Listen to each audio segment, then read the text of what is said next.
Hey, everybody on YouTube, what is going on? We have a brand new look to Spaced Out Radio, and I want to say a big thank you to Brian Bowden for helping me out put this together as we look to take this into a brand new direction. And I think you're going to be very, very happy once you see what we are doing here tonight. And hold on, the Desert Clam is... yeah, I will, Clam. Don't worry. Before we bring in the Butch is back. Let us get going here. Mike L in the gold medal position, Cloudy in silver, and we have the gorgeous Emily Bigelow, aka Alaska's greatest athlete, coming in the bronze medal. We have James Horm, race fan, special ed, Jason McDaniel, the lovely and talented Steph Dickey from Florida. Kurt Seltzer with a splash of lime is here, everyone. Chad Smith, good to see you. Brett Lewis is here, which means we could officially start the show. And I am very pumped up about this. Very, very pumped up because this is a whole new look here, guys. Hi, Aiden. Hi, Devin. Hey, Randy Spurl. Good to see you. Eric Files, nice to have you here. Joshua, good to see you again. Go 66. Boo. Yeah. Boo. Typical Watch, nice to have you here. Cat Chaser, you're awesome. Dirt Road, thank you for coming on in, buddy. Pol Pot, good to see you. Mama Susan and Sassy Sandra, how are you? Good to have both of you here. And scrolling on down, we got Andrew. Make sure, I know you're trucking, Andrew, so make sure you blow your horn for us if you don't mind. We'd appreciate that. I wonder if he actually does. I can only hope. All right, moving on here. Ed Clater kicking off the super chat. Thank you so much for that $5 super chat. Really do appreciate it, Ed. Thank you so much for your support of Spaced Out Radio. Chrismo, good to see you, buddy. Thanks for coming on in. Dirty Filth, good to have you here. Scrolling on down. Richard Elmore's here, everyone. Give him a wave. Ken in Texas is here. Ken will be signing autographs after the show. He only accepts $20 bills per autograph. That's Ken in Texas. Don't blame me. I don't make the rules. Pol Pot, good to see you. I think I already said hello, but there's another one for you. Bigfoot Rob, Greg Moyes will be signing autographs after the show.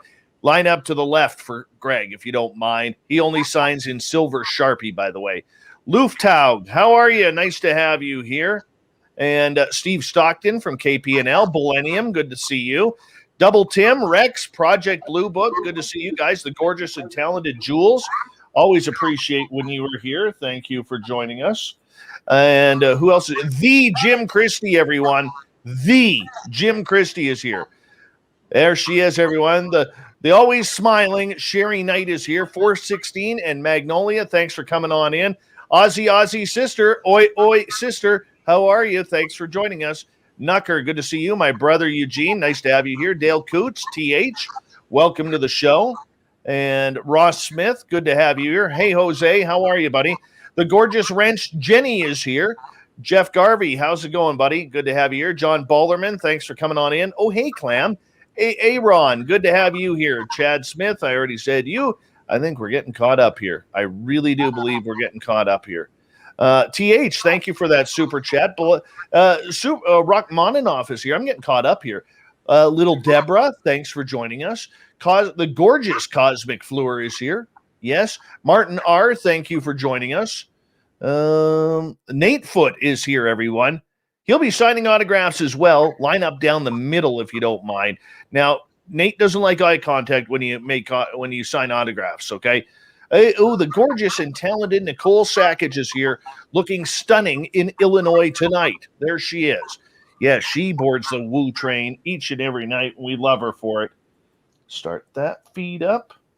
Put a 1 there. All right.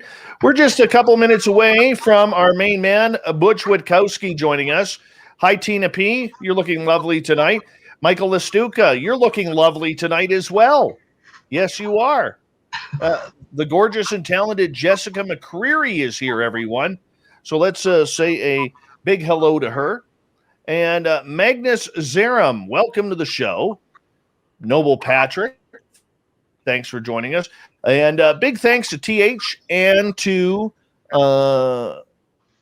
to Ed Clater for the super chats. It's a great way to support what we do on this show. Another great way to support if you're new, hit that thumbs up, thumbs down, do what you want. And don't forget to hit that subscribe button and ring that bell to let us know that you are alive and well. Oh my gosh, guess what we're going to do right now, everyone? Because we're going to get this thing going in 29 seconds. There he is, the man, the myth, and the legend, all wrapped into one. Mr. Catfish, thank you so much for that super chat. And here we go, everyone. Butch, how you doing, buddy? I'm doing fine, sir. How are you? Good. We're going to launch this thing in like 10 seconds. We're going to have a lot of fun here. And there he is, people. We made it happen. Here we go.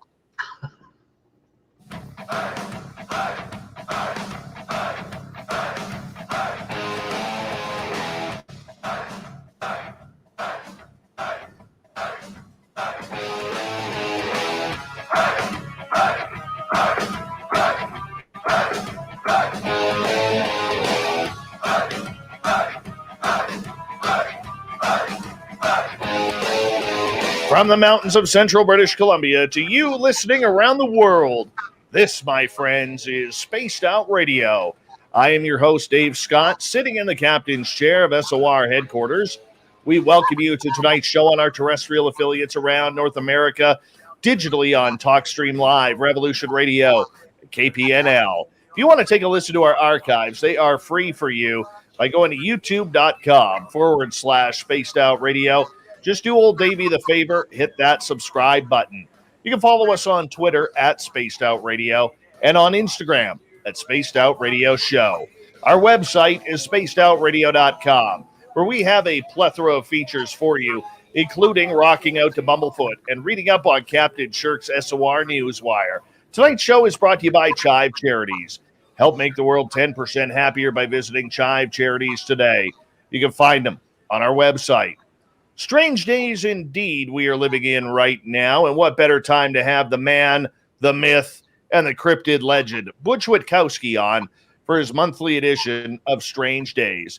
Butch is a former cop based out of Pennsylvania who now spends his retirement chasing down monsters and legends all across North America. His website, which is also down right now, is uforcop.com.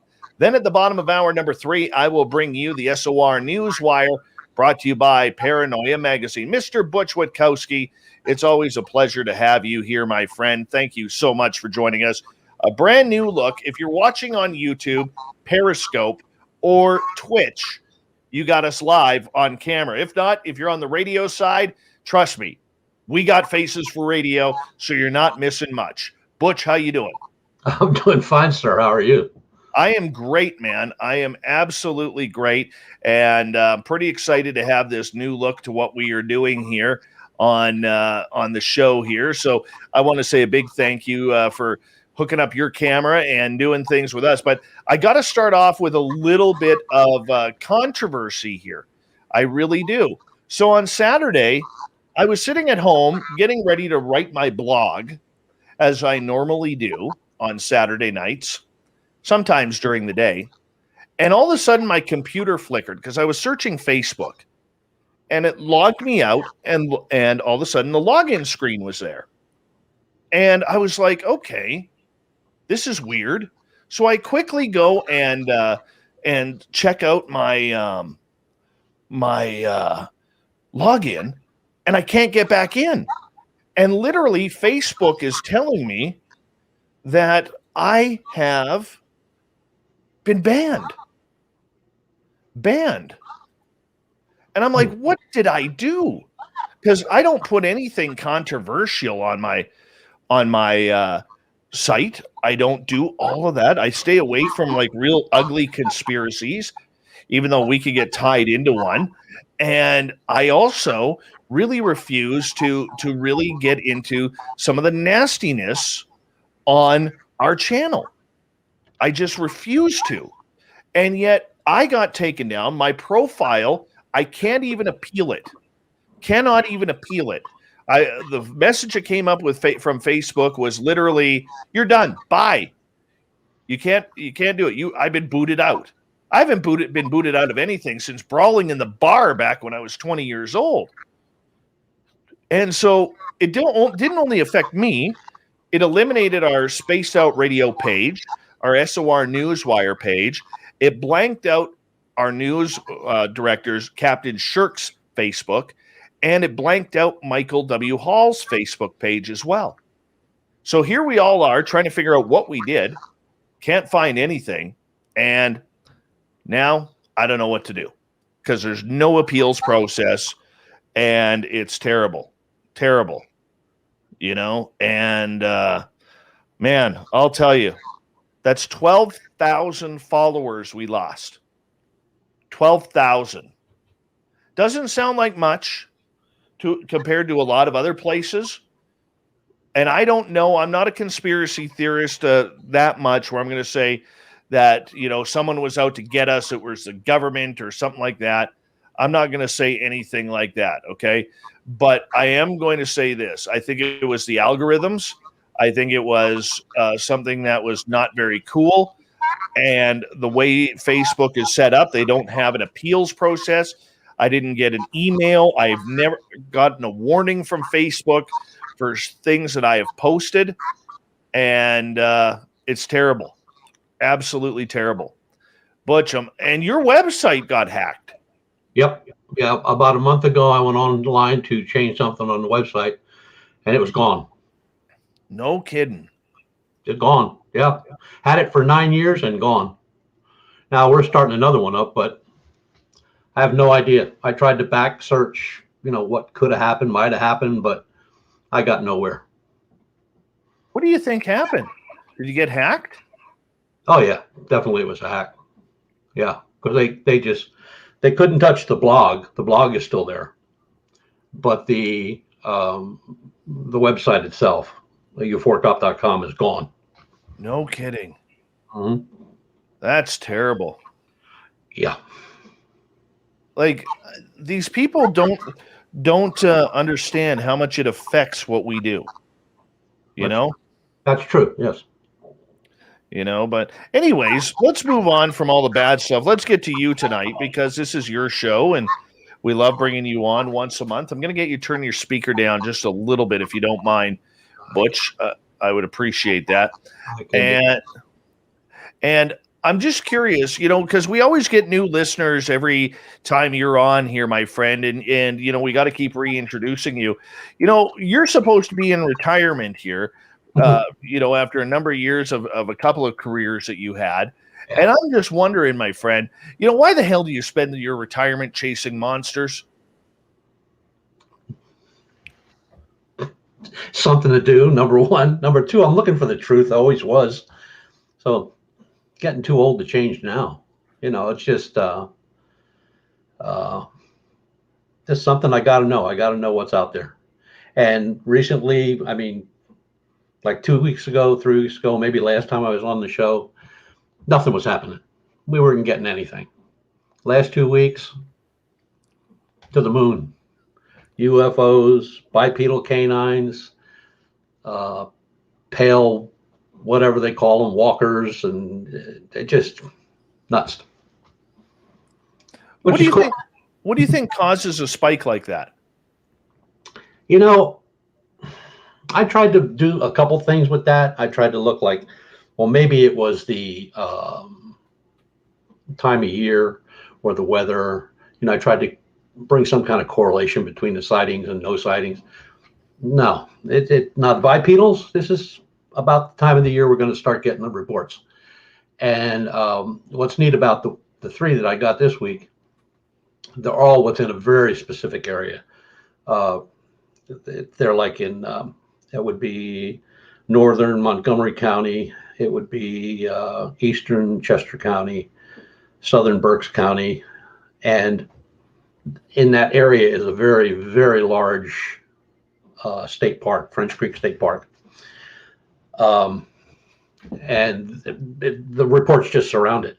Now, when I go back to last year at this time, I had reports of bipedal canines in that area of French Creek State Park and a couple surrounding areas which are very close to the park. So, of course, now we got the putting a target on the park, but Yeah, like a few weeks ago, there was nothing. Now, UFOs in the sky, lots of them. These pale walking creatures in the woods. I don't even have a name for that yet. I don't even know what they are. But it's people are seeing something tall, very, very thin, very skinny, very malnourished looking, pure white, snow white, walking through the woods, and then they just kind of walk off and disappear. Now, I have no idea. I don't know what they are, but it's always something. I mean, it's always something. Nationwide, UFO sightings are at a peak. In your area, Bigfoot reports are peaking. In Oregon and Washington State also. And they're good reports. I mean, these are not just people out for a hike or something like that. These are researchers that were out looking for whatever they were looking for. And we've gotten some photographs. They're kind of squirrely, to say the least. And we don't know what's going to happen this week because tonight we have a supermoon. So if I walk outside right now, it's like daylight. That's how bright the moon is. So it's just been real busy, just, the last couple of weeks. And, I wasn't really expecting, but maybe, one or two oddball reports. But these were genuine. These were, boom, boom, boom, boom, one after the other. And that's when you really know there's something going on, especially if they're in a confined area. And although that state park is extremely large, and it's one of the darkest spots in the United States, there's three, and French Creek is one of them, which means there is absolutely no light pollution there. So when you're walking down through there at night, the chances are you're going to break your nose on a tree before you find the road. So it's getting busy now. It's getting busy. For you, I mean, over the last year with COVID and everything, you've seen a little bit of a slowdown, but you think people are now just kind of taking things and kind of running with it and saying, okay, this is life. We got to adjust. We still want to go out and enjoy nature. And what the hell is that up in the sky? Or do you think that the media hype around UFOs lately is really what's causing it? I don't think the media hype took off like whoever wanted it to take off. There some of the photographs that they're showing now, and some of the stories of being over top of ships and coming out of the water, and I mean these reports have been going on for years and years and years. And then of course you have the group that discerns that we're going to have all this wide open. The government's going to tell us everything we need to know, and they're going to admit to everything and where they keep them and this, that, and the other thing. Well, that's a lot of crock. That ain't going to happen. Something happens where information gets leaked, and then all of a sudden it becomes a big deal. So to cover their butts, they start putting out a few things here and a few things there, a little slip of the tongue here, a little slip of the tongue there, and before you know it, you're into a full-blown Passover of every UFO in the cosmos.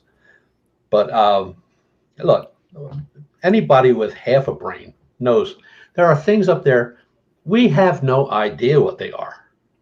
We don't know who's flying them. We don't know if there's anybody even flying them at all. So it's a matter of you make what it is. I mean, we can't say what they are. We can't deny that they're there. They are there. I mean, that's a fact. So I'm after this supermoon tonight. I'm expecting UFO calls tomorrow morning. Absolutely, because everybody's looking up. So with all the hype that's going on right now with UFOs, and there's a lot of it right now. Let's just be honest. Mm-hmm. Okay, do you think that people know what to look at up in the sky, Butch? Yeah, I do.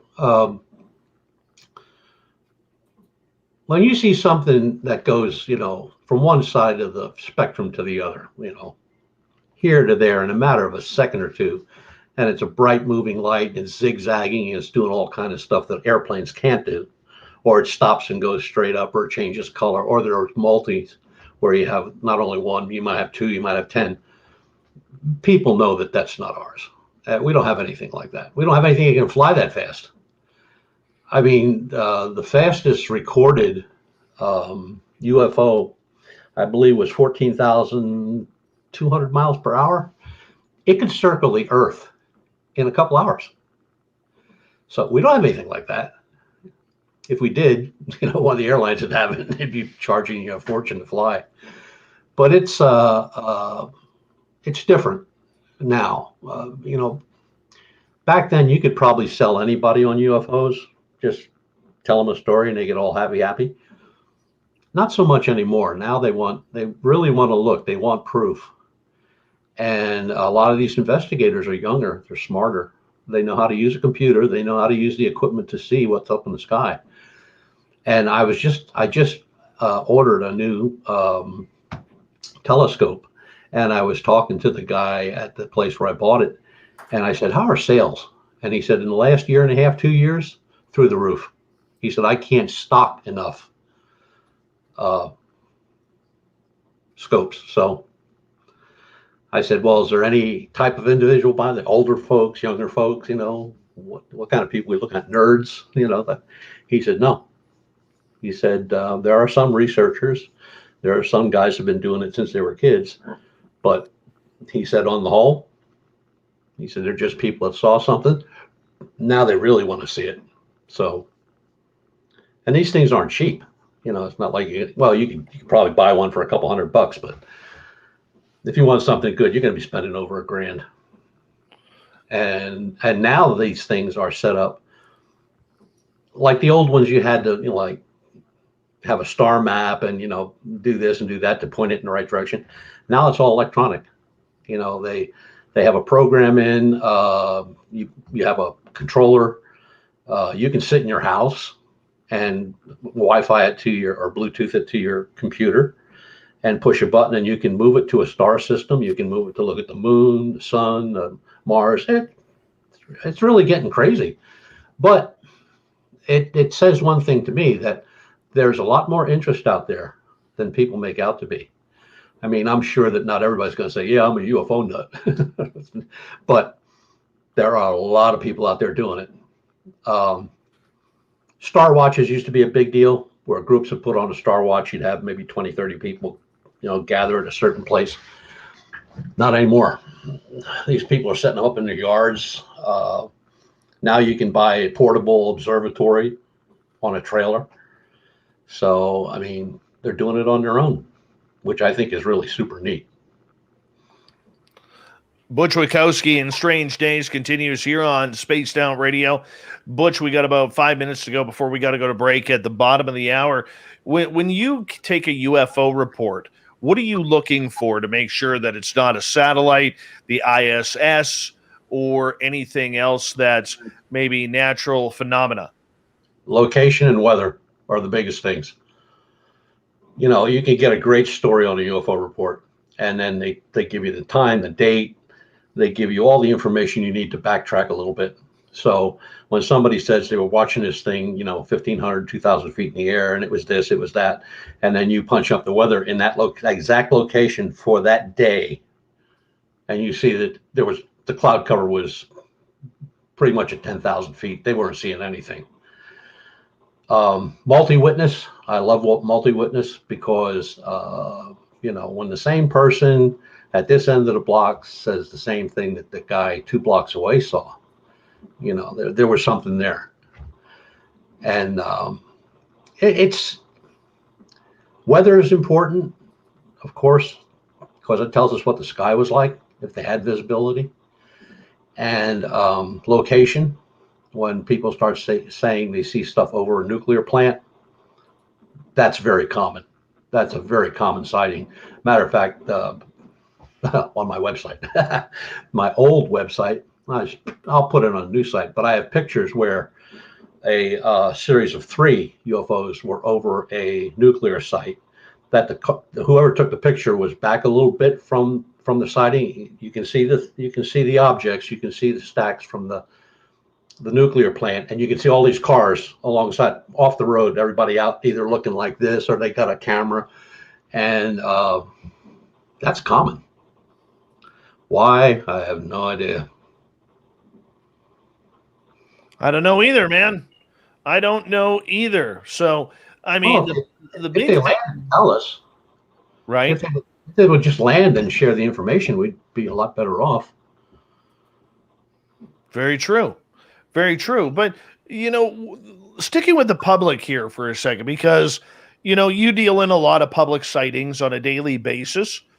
And when you're dealing with the public who sees something up in the sky that they can't explain, how many of them can really recognize an airplane from a 747 down to a Cessna? How many can recognize the International Space Station? Or even a meteor shower? Not many. Not many at all. The ones that can recognize when the ISS passes in front of the moon and you get this great shot. It's indistinguishable what it is. Meteor showers are usually advertised many days ahead of time, so people are looking. But if you wanted to say, can a person tell a meteor from a bolide and a bolide from a shooting star? Probably not, because they're all different. Or ball lightning. No, they can't. Most people have seen ball lightning. If you ask them if they've ever seen ball lightning, they'll look at you and go like, no, never. But they did eventually. Everybody sees it eventually. So you have, it depends on the knowledge of the person. If they have a slight interest in UFO study or something like that, not so much. But if it's somebody that's, like there's quite a few out there that they're really not researchers and they're not investigators, but they read a lot, they watch a lot. They watch a lot of media stuff where, they'll have the old sightings and the old stories from Roswell on up. But yeah, I think there are people that can tell the difference, but I think there's just as many people that can't tell the difference. Now, like I said, when you see something that shoots from horizon to horizon in a matter of a couple seconds, and it's doing all kind of aerobatics that a plane could never do, or they stop and turn color and shoot straight up, or they change shape, that ain't ours. Can you really tell? Can you really tell? Yeah, you can. Yes, you can. Because if you had something going 10,000 miles an hour and it stopped and there were people inside, when you'd open the door, if it landed and you'd open the door, you'd pick them up with a sponge. All right. Well, I mean, as we got about 40 seconds to go here, what's the best advice you can give for someone to in case they see something? What's your best advice on how to tell if it's a UFO or not? Get all the information they can. Weather, what it looked like, approximate, how high it was, what it looked like in size to them, color, shape. Did they see wings on it? Did they see a tail section, ailerons, anything like that? Did they see heat disbursement from engines or anything? Anything that they can think of. Right. Then get a hold of me. All right. Butch Witkowski's Strange Days happens all the time. Once a month here near the end of each month on Spaced Out Radio. When we come back, I want to get Butch's opinion about armchair researchers. Are they good for the field? Are they hurting the credibility? Let's see if we can fire Big Bad Butch up when we come back on Spaced Out Radio.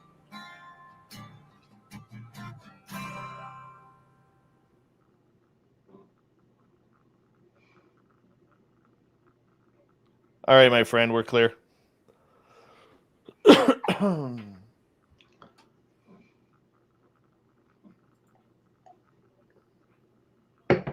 You working out okay? Yeah, so far so good. I mean, I'm I'm a little new. I'm a little late on things, but that's okay. It's certainly different. Look at Fab's comment. Dave looks like a pinhead. Too many salads.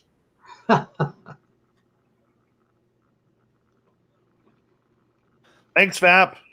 Much love to you and your size 9 head. Mm-hmm. The only thing that I don't like about this is that this system is that it's a little too the chat area in here is a little too weird. So I'm trying though. It is a fun system. I can make us big. Ooh. I like that angle better. Yeah. The other one scares me. I can go like that, make me bigger. I don't know what that one does. What does that one do? Well, that brings us back to there. Okay. Yeah. Looks good though. Mm-hmm. Yeah, it's neat. Yeah. Everybody in the YouTube chat, if I accidentally miss you, please don't take offense. I'm just getting used to this new thing. We just installed it, this StreamYard yesterday. I think so far it looks good. Yeah, the chat's a little loggy. If you go to the YouTube side, you can check it out. I ain't doing anything. If I touch it, it's probably going to go off. Yeah, probably. Probably. You're that guy. Yep.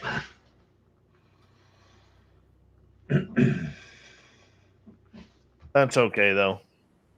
We still love you. We still love you.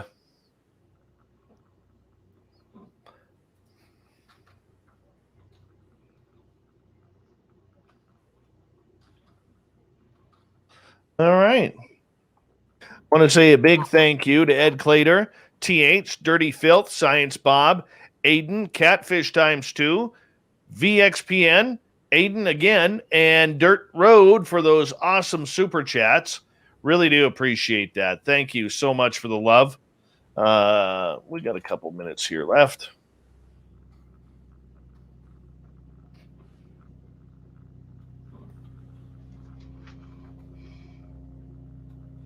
I like this new format.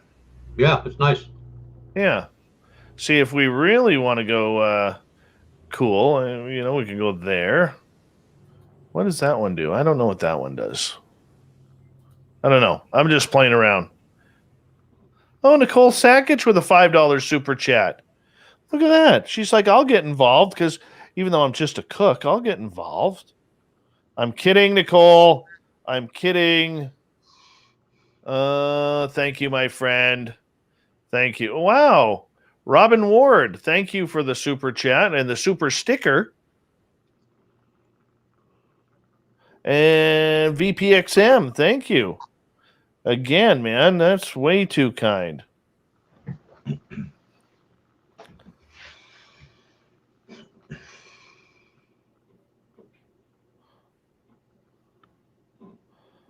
What is VPXM? I'm curious. I know you're Canadian. Oh, Sylvia and James Delaney. Thank you for the super chat. Wow. Way too kind.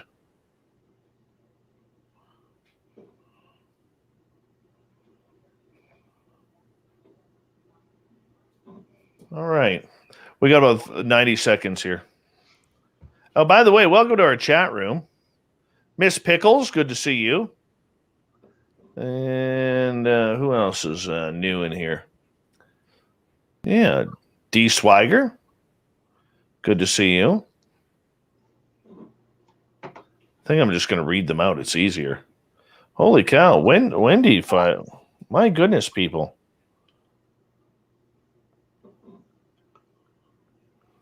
Magnolia, thank you so much.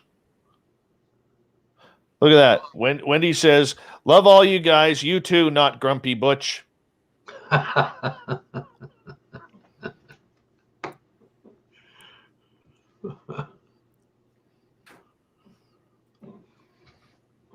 Thank you, Magnolia.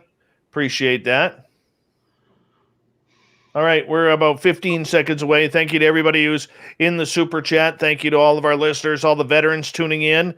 And we're going to get things going here with the second half hour. If you're new here, do us a favor, hit that subscribe button and ring that bell. Here we go.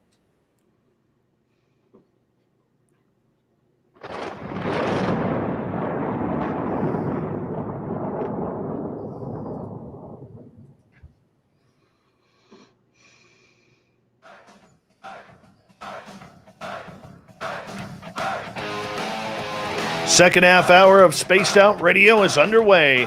My name is Dave Scott. Thank you so much for taking the time to join us. We really do appreciate earning your listening ears. We want to remind you that if you miss portions of this show or others, check out our free archives by going to youtube.com/Spaced Out Radio. Just do me the favor, hit that subscribe button. Our website is spacedoutradio.com, where we have a plethora of features for you, including rocking out to Bumblefoot and reading up on Captain Shirk's SOR Newswire. Follow us on Twitter at Spaced Out Radio and on Instagram at Spaced Out Radio Show. We continue on tonight with the man, the myth, and the legend, Butch Witkowski. Strange Days happens here the last week of every month, close to the first of the month. Butch, welcome back. Pleasure to be back. Glad to have you here. My friend, there is a lot, and I'm saying a lot, of armchair researchers out there. People who just want to rip people for no reason, man. And I'm telling you, I think it's hurting this field because there's a lot of good work going on with a lot of possibilities. I always, laugh and say, that you're a cranky guy, and I make fun of it a little bit. But it must really grind your gears, my friend, when you see a bunch of these people questioning your research, other people's research, when they haven't even looked into it themselves. Yeah, it's kind of annoying, to say the least. When they start putting stuff out, not on any researcher, it's worth their salt. And, they have almost have a vendetta to prove that they're a much better researcher than the person that's actually out there doing it. But if they lost their internet connection, that would be the end of their research. I've never bumped into any of these folks in the field ever in all these years. I've never seen them at conferences in all these years, ever. Never had any contact with any of them. Neither have any of the researchers I know. There's one outfit that I think it's two gentlemen. They actually have a program to disguise their voice, so nobody recognizes who they are, and they really just start tearing people up in the Texas area. Really? I know. Okay. I thought it was another Texas person who does that, but that's okay. But it's nonsense, and I guess after a while I've gotten used to it. I don't pay any attention anymore. At first, that used to light me right up. Boy, I'd be looking for them on the internet, be trying to get a hold of them, sending them emails, threatening to kidnap their dogs and everything else. But it's a shame that they don't put that type of work into looking for the truth or trying to get an answer. They just don't do that. It's a whole lot easier to get onto the internet and whatever genre they're using on the internet and just blow smoke up everybody's butt. And what it's always amazed me is the following that some of them have. You look at the numbers, you go like, this guy has 300 people listening to him every week. What are they, crazy? What kind of drugs are they on? It's just nuts. I mean, why would you want to just, that'd be like me telling you that I found Bigfoot. I've got pictures of the bipedal canine, and that if you send me $50, I'll send you a copy of the picture. Like a lot of them do that too. It's a scam.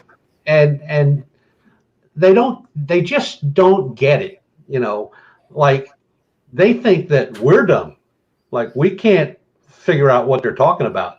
Well, I got news for those guys. They can send me any picture they want to, and I'll debunk that sucker in less than 10 minutes. And we deal with scientists, we deal with real professionals, not just here in Pennsylvania, but Puerto Rico, Europe, Poland, Germany, Sweden. I mean, these people, they got more numbers and letters behind their name than I got letters in my name, and they know what they're talking about, and they see it right away. We see it right away. Everybody sees it right away, and even though these people get called out probably hundreds of times a week, they keep at it. They just keep at it. Or one of their favorite things to do is, like, they'll listen to a show, whether it's your show or Phantoms and Monsters or whoever. They'll listen to a show. They'll save that show, and then what they'll do is they'll get into that show, and then they start changing things. They'll change the location, maybe the year, the date, the time, change what the creature looked like or how it was described. They'll throw in all kind of witnesses that don't exist, and then they throw it out, and a lot of people eat it up. But I and many others have always said the same thing: if you question a report or you think it's a snowball, send it to us. We'll check it out for you, and we'll give you the answer, and we'll also send a copy of the answer to the person that sent it to you to begin with. That's awesome. Now, Butch, I'm getting a little bit of feedback on your speaker again. Okay. Like, don't know why. Again. Yeah. How's that? Much better. Okay. Oh, maybe not. Weird. Let me move my microphone back here. All right. There we go. We seem to have that all cleaned up. And Butch, with a lot of these armchair researchers, with UFOs, we hear things like bokeh, where it's the blurring of the filters. We hear a lot of people, I saw someone griping about Grant Cameron's work recently, and I don't get it. I don't understand why we always want to eat our own when there's serious people out there who are doing some major research trying to make everything, work for us, to get the information out there. I mean, does it need to be this cutthroat? No, but you got to understand that the people that are doing that, they have no knowledge or expertise in what somebody else is doing. Like Grant Cameron, he's a great researcher, great investigator. He really is a good guy. And for somebody to say something against him, I'd like to challenge that person to say, okay, show me what you've done over all these years. And it's not so much that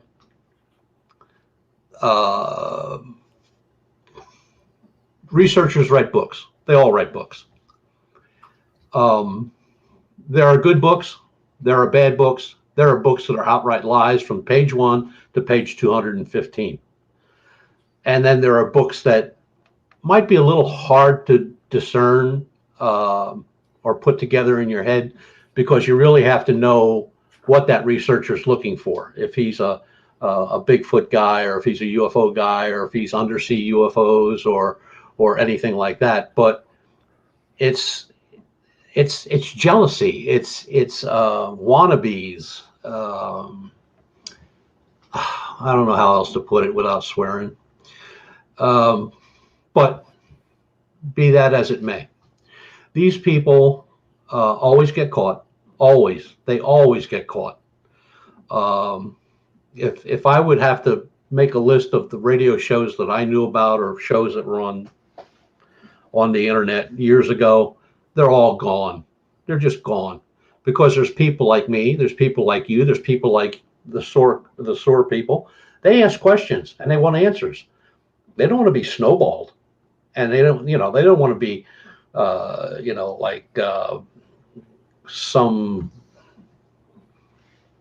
let alone sit in the street corner trying to figure out what's going on. They want an answer, so they deserve an answer. Excuse me. If it's a report that's negligible, it's worth looking into, I and many others will take it on. No question about it. I've never turned down a report, good, bad, or indifferent. And here's another way you can tell those guys from the researchers. If you get a hold of them and you say, well, I have some questions, and you give them some questions on what the bipedal actually looks like, where have they been seen, what do they eat, okay, just throw a whole bunch of questions at them. I will guarantee you will get an answer on every question. And that person has never left their den in probably the last 10 years. So you want an answer? But these are also people too that are, getting the conference calls, a lot of them, or missing out on the conference calls because they don't get the opportunity to get out in the field. They're more interested in ripping people new ones than they are about, trying to build the credibility or take the research for what it's worth. I realize, let's get back to Grant Cameron here for a second. I realize that, for a lot of people, they don't get them. You have to meet Grant to understand how, this is the best way I can explain Grant. When you go down the rabbit hole, you come to one door. You open that door, there's 10 more doors in behind that door. And then each one of those doors that you open, of those initial 10, have another 10 behind each door. And Grant continues down that opening doors until he can't go any further, and then he makes his way back and starts down a new door. And I don't see anything wrong with things like that, because that's the fun of being weird, man. Yeah. Well, it's like, when you try to sit there and figure out what their object is, what they try to obtain with all their nonsense, it boils down to one thing: fortune and glory. They want to see their name on television. They want to see their name on a radio. They want to hear themselves on a radio show. They want to see their name in a book. They want some kind of credibility, but they want credibility for doing absolutely nothing. And that's the part that just kind of fires us all up, because, like I said, I've never bumped into these people in the woods, and some of them live right here in Pennsylvania. I mean, I've researched in the same areas they're saying they researched thoroughly. And as a matter of fact, the one guy pretty much called a liar on the internet. I shouldn't have done that, I guess, but I did. Where, he said he was in a certain spot at a certain time and saw certain things. And he put that out on his little web page. Unfortunately for him, me and my team were in that location for 4 days, and he never put that together. Because I said, well, I started questioning him online. I said, well, where were you on the mountain? Were you at the top of the mountain up by the Cherokee campsite, or were you down the mountain, at the Apache campsite? Which campsite were you at? Well, he didn't have a clue. He didn't even know that they had names. And I said, well, then you were on the South Mountain Road. Yeah, that's where I was, South Mountain Road. Yep, South Mountain Road. There is no South Mountain Road. So, just egging him on. He was agreeing to everything like he was there, but everything I was feeding him was... So I was lying. And then when he found out what happened, he switched his web page to something else. I forget what it's called now. But they always get caught. They always get caught. The only ones I don't really hear a lot about that from are the paranormal people. They don't seem to bother with each other, period. One group don't know what the other group's doing. They could care less. But ufology, cryptozoology, man, it's rampant. I guess it's more exciting. Well, I mean, you've been in your own world. You've had your own criticism. I mean, I've heard the stories where people were saying you were a fake cop. I've heard the stories of people saying that you screwed MUFON. I've heard lots of stories. Sure. And yet How many of those people have ever come to you, Butch, and asked you point blank, the people on the internet? Zero.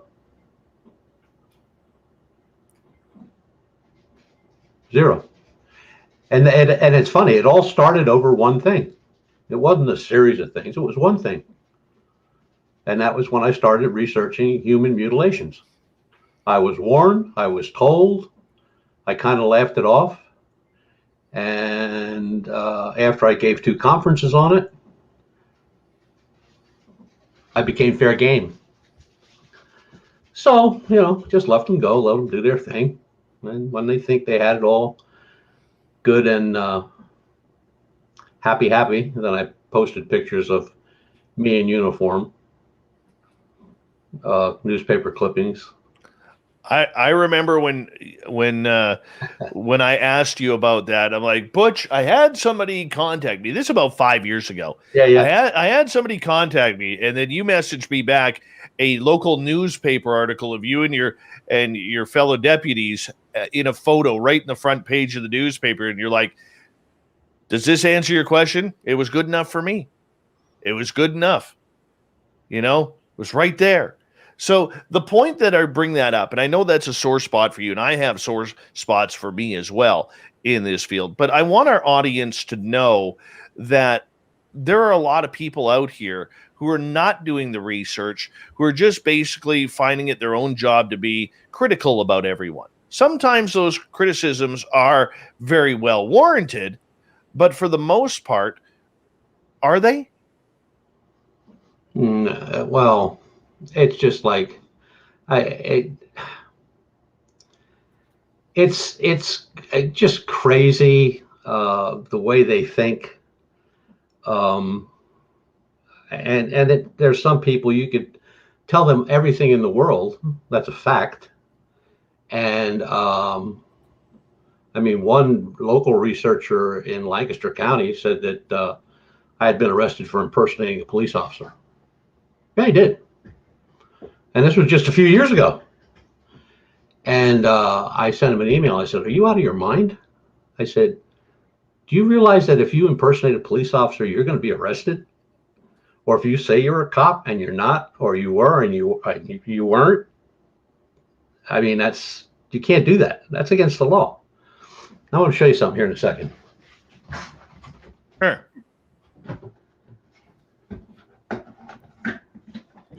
As he pulls something off his wall there. What are you pulling off for us? That's you and a police dog. Nice photo you got there. Yes, sir. And it looks like, and that looks like one hell of a mustache too. That's me and my boy. Very nice. That's Genghis Khan. And he was mean as a snake. Except when he was with me, he's a pussy. I've always let that stuff run off the back of my neck. It never stop me from doing anything. And it kind of made a lot of people look foolish. And a matter of fact, 3 groups in Pennsylvania that really came after me strong, really big time. They're no longer around. They're gone. They're gone. They don't exist. They're adios. Eventually they get called out, And, it's just like, I've got hundreds of pictures. So you're going to say, that's not me? Yeah, that's me. Oh, you look good. Yeah, you look good. A lot thinner. I got to ask you, because people all want to hear stories too. We could gripe and we could critique everything that's kind of going on here in regards to the way people armchair quarterback all of the information that is coming out. For those who are listening, and we'll get to some stories here coming up in a little bit, how do they decipher who's telling the truth and who's pulling the wool over their eyes? Well, they're going to have to believe the person that's telling them the good and the bad. Like, yes, this could have happened. Did it happen? I doubt it. And then give them the reasons why. If the location was wrong, or it was actually the bright light they saw was a camera flash. off of a garage window, and you show it to them, and you give them a copy of, put a copy attached to it and say, like, here's what happened. Or they were in a house and they said, well, there were shiny objects near the door. Well, then you take a good picture of the door, and it's got a brass doorknob, and it's got a brass handle, and it's got a brass lock, and that was the reflection of the light. So once you say something, you got to be able to prove what you say. You just can't. I mean, even if I wanted to, I can't just go on and debunk something without looking into it myself, because I could be wrong, and then I'm really going to look bad. So it's I need to look at it. I need to see the evidence, whether it's photographs or hair or whatever. I need to see that. I don't need a picture of it. I need it here, so I can take it back in the library, in the lab, and work on it, or send it out and have it tested. But we're getting into this new environmental DNA now, and can't wait to try that. So that's really cool to me. But you just got to be honest. That's the bottom line. You can't snowball either the reportee or the investigator. You just can't do that, because you will get caught. And once you're caught, your credibility just went right out the window and down the toilet, and then you're done. So even if you do have, a picture of you and a gray sitting at the supper table having a hamburger, ain't nobody in the world going to believe you. Even if it's a fact, it's just not going to happen. So credibility is whatever the investigator and researcher make it. But isn't it also the purpose that if you're going to be public about your research, that you should be able to prove it every now and again? Yes. Oh, absolutely. You have to.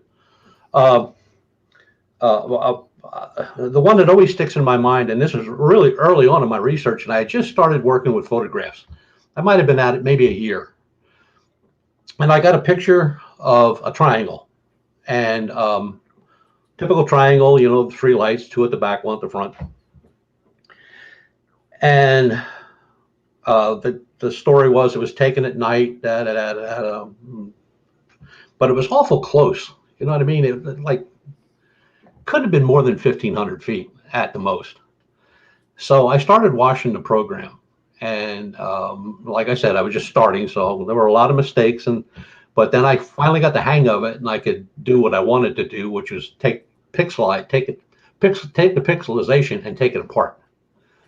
So once I did that, then I kind of saw what was coming forward, and I actually had to call somebody to come over and help me because I was at the point where I'm done, and they came over. We worked on it for about an hour and a half. And what it turned out to be was somebody took a picture at an airport, probably, of a Cessna 172 taking off, kind of like on this angle. They photographed it. They turned that photograph upside down, blocked out everything but the collision lights, turned those to all white, from the red, green, white to all white, blocked out all the shadows in the background to black, so there were no stars in the sky or anything like that. Now, here's where the research for the investigation came in. When we looked at the date and the time and had all that information, the exact location where this happened, it was a starry night. Well, in this picture, the background is completely black. And you could see a faint outline, so we kept enhancing the outline to about 400%. And pretty soon I was reading the tail number off of that plane. Wow. And I got a call on that report, especially that report. I got a call from Bob Bigelow and one of his investigators, which shocked me. I'm thinking, how'd these guys get my number? No kidding. I said, how'd these guys get my number, right? And he asked me flat out. He asked me how I took the triangle. Butch, I'm going to get you to hold on right there, because we are going to go to break here at the top of the hour. Hour number 2 of Butch Witkowski's Strange Days continues on Spaced Out Radio right after this.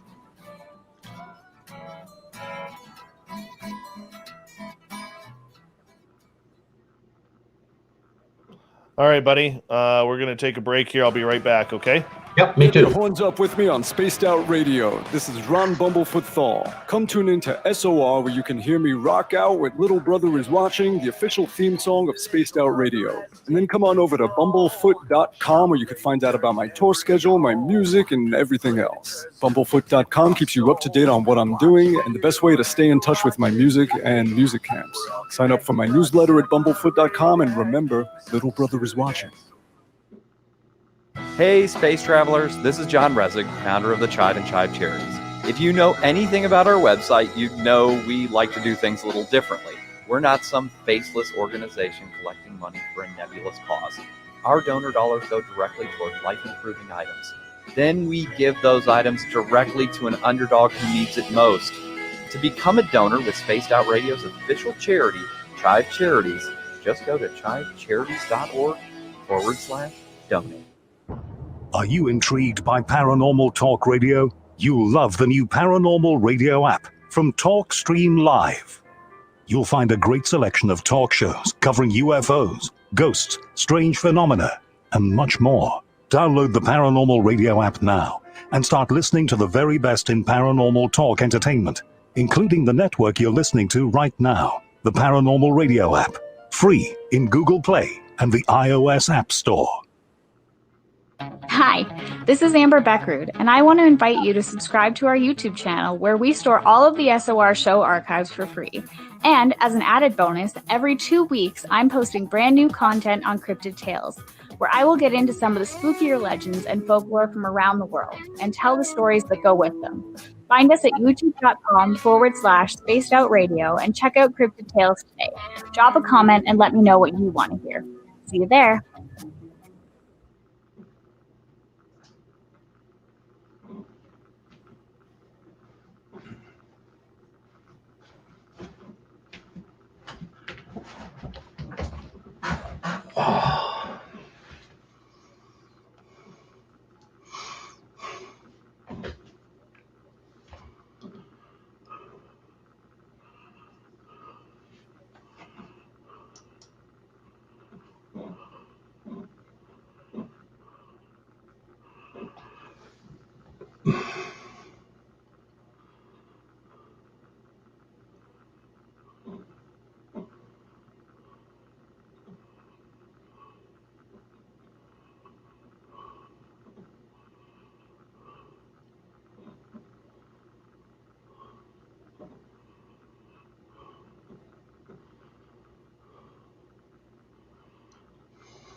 Okay. Let's see here. Where are we?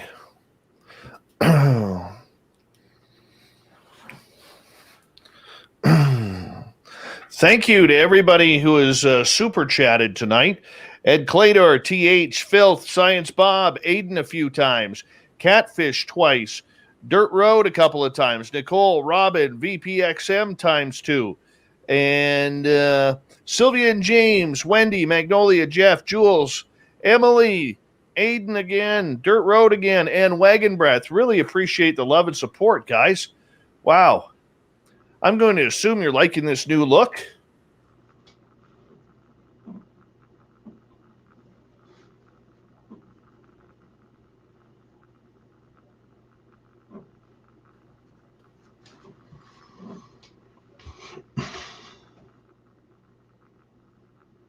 I like it. Yeah, that's a nice goatee you got going on there. A little coffee stain on the chin. That's looking nice. It's always been brown. It'll never change. Jeez, I think it's a coffee stain personally. I really don't drink that much coffee anymore. Mm-hmm. Hey, everybody in the chat room, Merle is here. Merle. Make sure you give Merle a Merle if you don't mind. He likes it. Fast Hemi, thank you so much for the super chat. Really appreciate it. Wow, guys, you're awesome.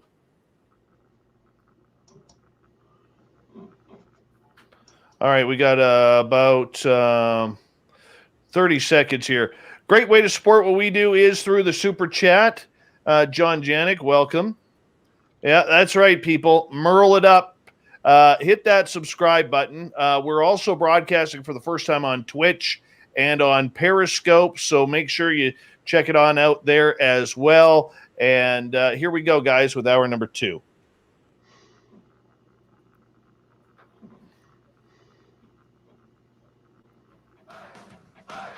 You're listening to Spaced Out Radio with Dave Scott. Follow Dave on Twitter at Spaced Out Radio and on Facebook, Spaced Out Radio Show. Hour number 2 of Spaced Out Radio is now underway. My name is Dave Scott. Thank you so much for taking the time to join us. We really do appreciate earning your listening ears. We want to say hello to everyone listening in on our terrestrial affiliates around North America, digitally on TalkStream Live, Revolution Radio, and KPNL. All of our archives are free by going to youtube.com/Spaced Out Radio. Just do me the favor, hit that subscribe button. The Desert Clam has set the password for tonight in the SOR Space Travelers Club. What do you got for us, Clam?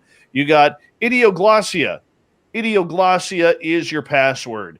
Use it wisely, space travelers, as the Clam sets the password each and every night right here on Spaced Out Radio. Our website is spacedoutradio.com, where we have a plethora of features for you, including rocking out to Bumblefoot and reading up on Captain Shirk's SOR Newswire. Follow us on Twitter at Spaced Out Radio and on Instagram at Spaced Out Radio Show. We continue on with Butch Witkowski's Strange Days. It happens near the end of each month where we bring on Big Bad Butch to talk about everything that is going on in the weird, wacky world of the crypto paranormal world. Butch, welcome back. Yes, sir. All right.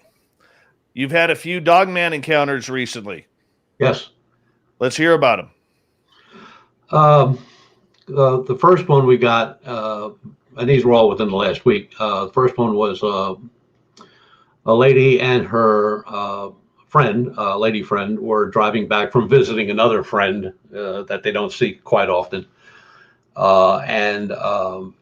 They, as they were coming up Route 422, they saw something that they said it looked like it was kneeling on all fours, but they could see like kneeling, like the leg was bent back. And it was still pretty far away from them, but they could make it out, and they thought actually it was a dog. And then as they got closer, the lady hit high beams, and when she hit high beams, it stood up. And she basically described everything that we've been looking for. She said it was very tall. She said she's not really good at that, but she said between 7 and 8 feet, only because her boyfriend's 6 foot. She was very muscular. It was a large wolf, no tail, and very muscular. And it bounded across 4 lanes of highway in a few seconds. That was the first one. The second one was that was a gentleman driving home from work, and depending on the traffic, he goes one way or the other. He either goes the back roads or he goes the main highway. Well, traffic was pretty bad, so he went the back road. And this is the second report in a year that we've had in that area, where it's kind of a windy road. but not really curvy. You know what I mean? It's just kind of like waves back and forth, and it goes up and down a couple. It's kind of a hilly back road. And as he came around the corner, there stood a bipedal canine right in the middle of the road looking at him. So he hit the brakes, put it in reverse, started backing up, and it looked like it was making like a couple steps toward them. But actually, when he thought about it, he said actually it was going backwards. It was stepping backwards. And then he said it just leapt right out of the center of the road and over into the bush. And he said, I never seen anything move that quick or jump that far. And again, that is in that same area where we had reports last year.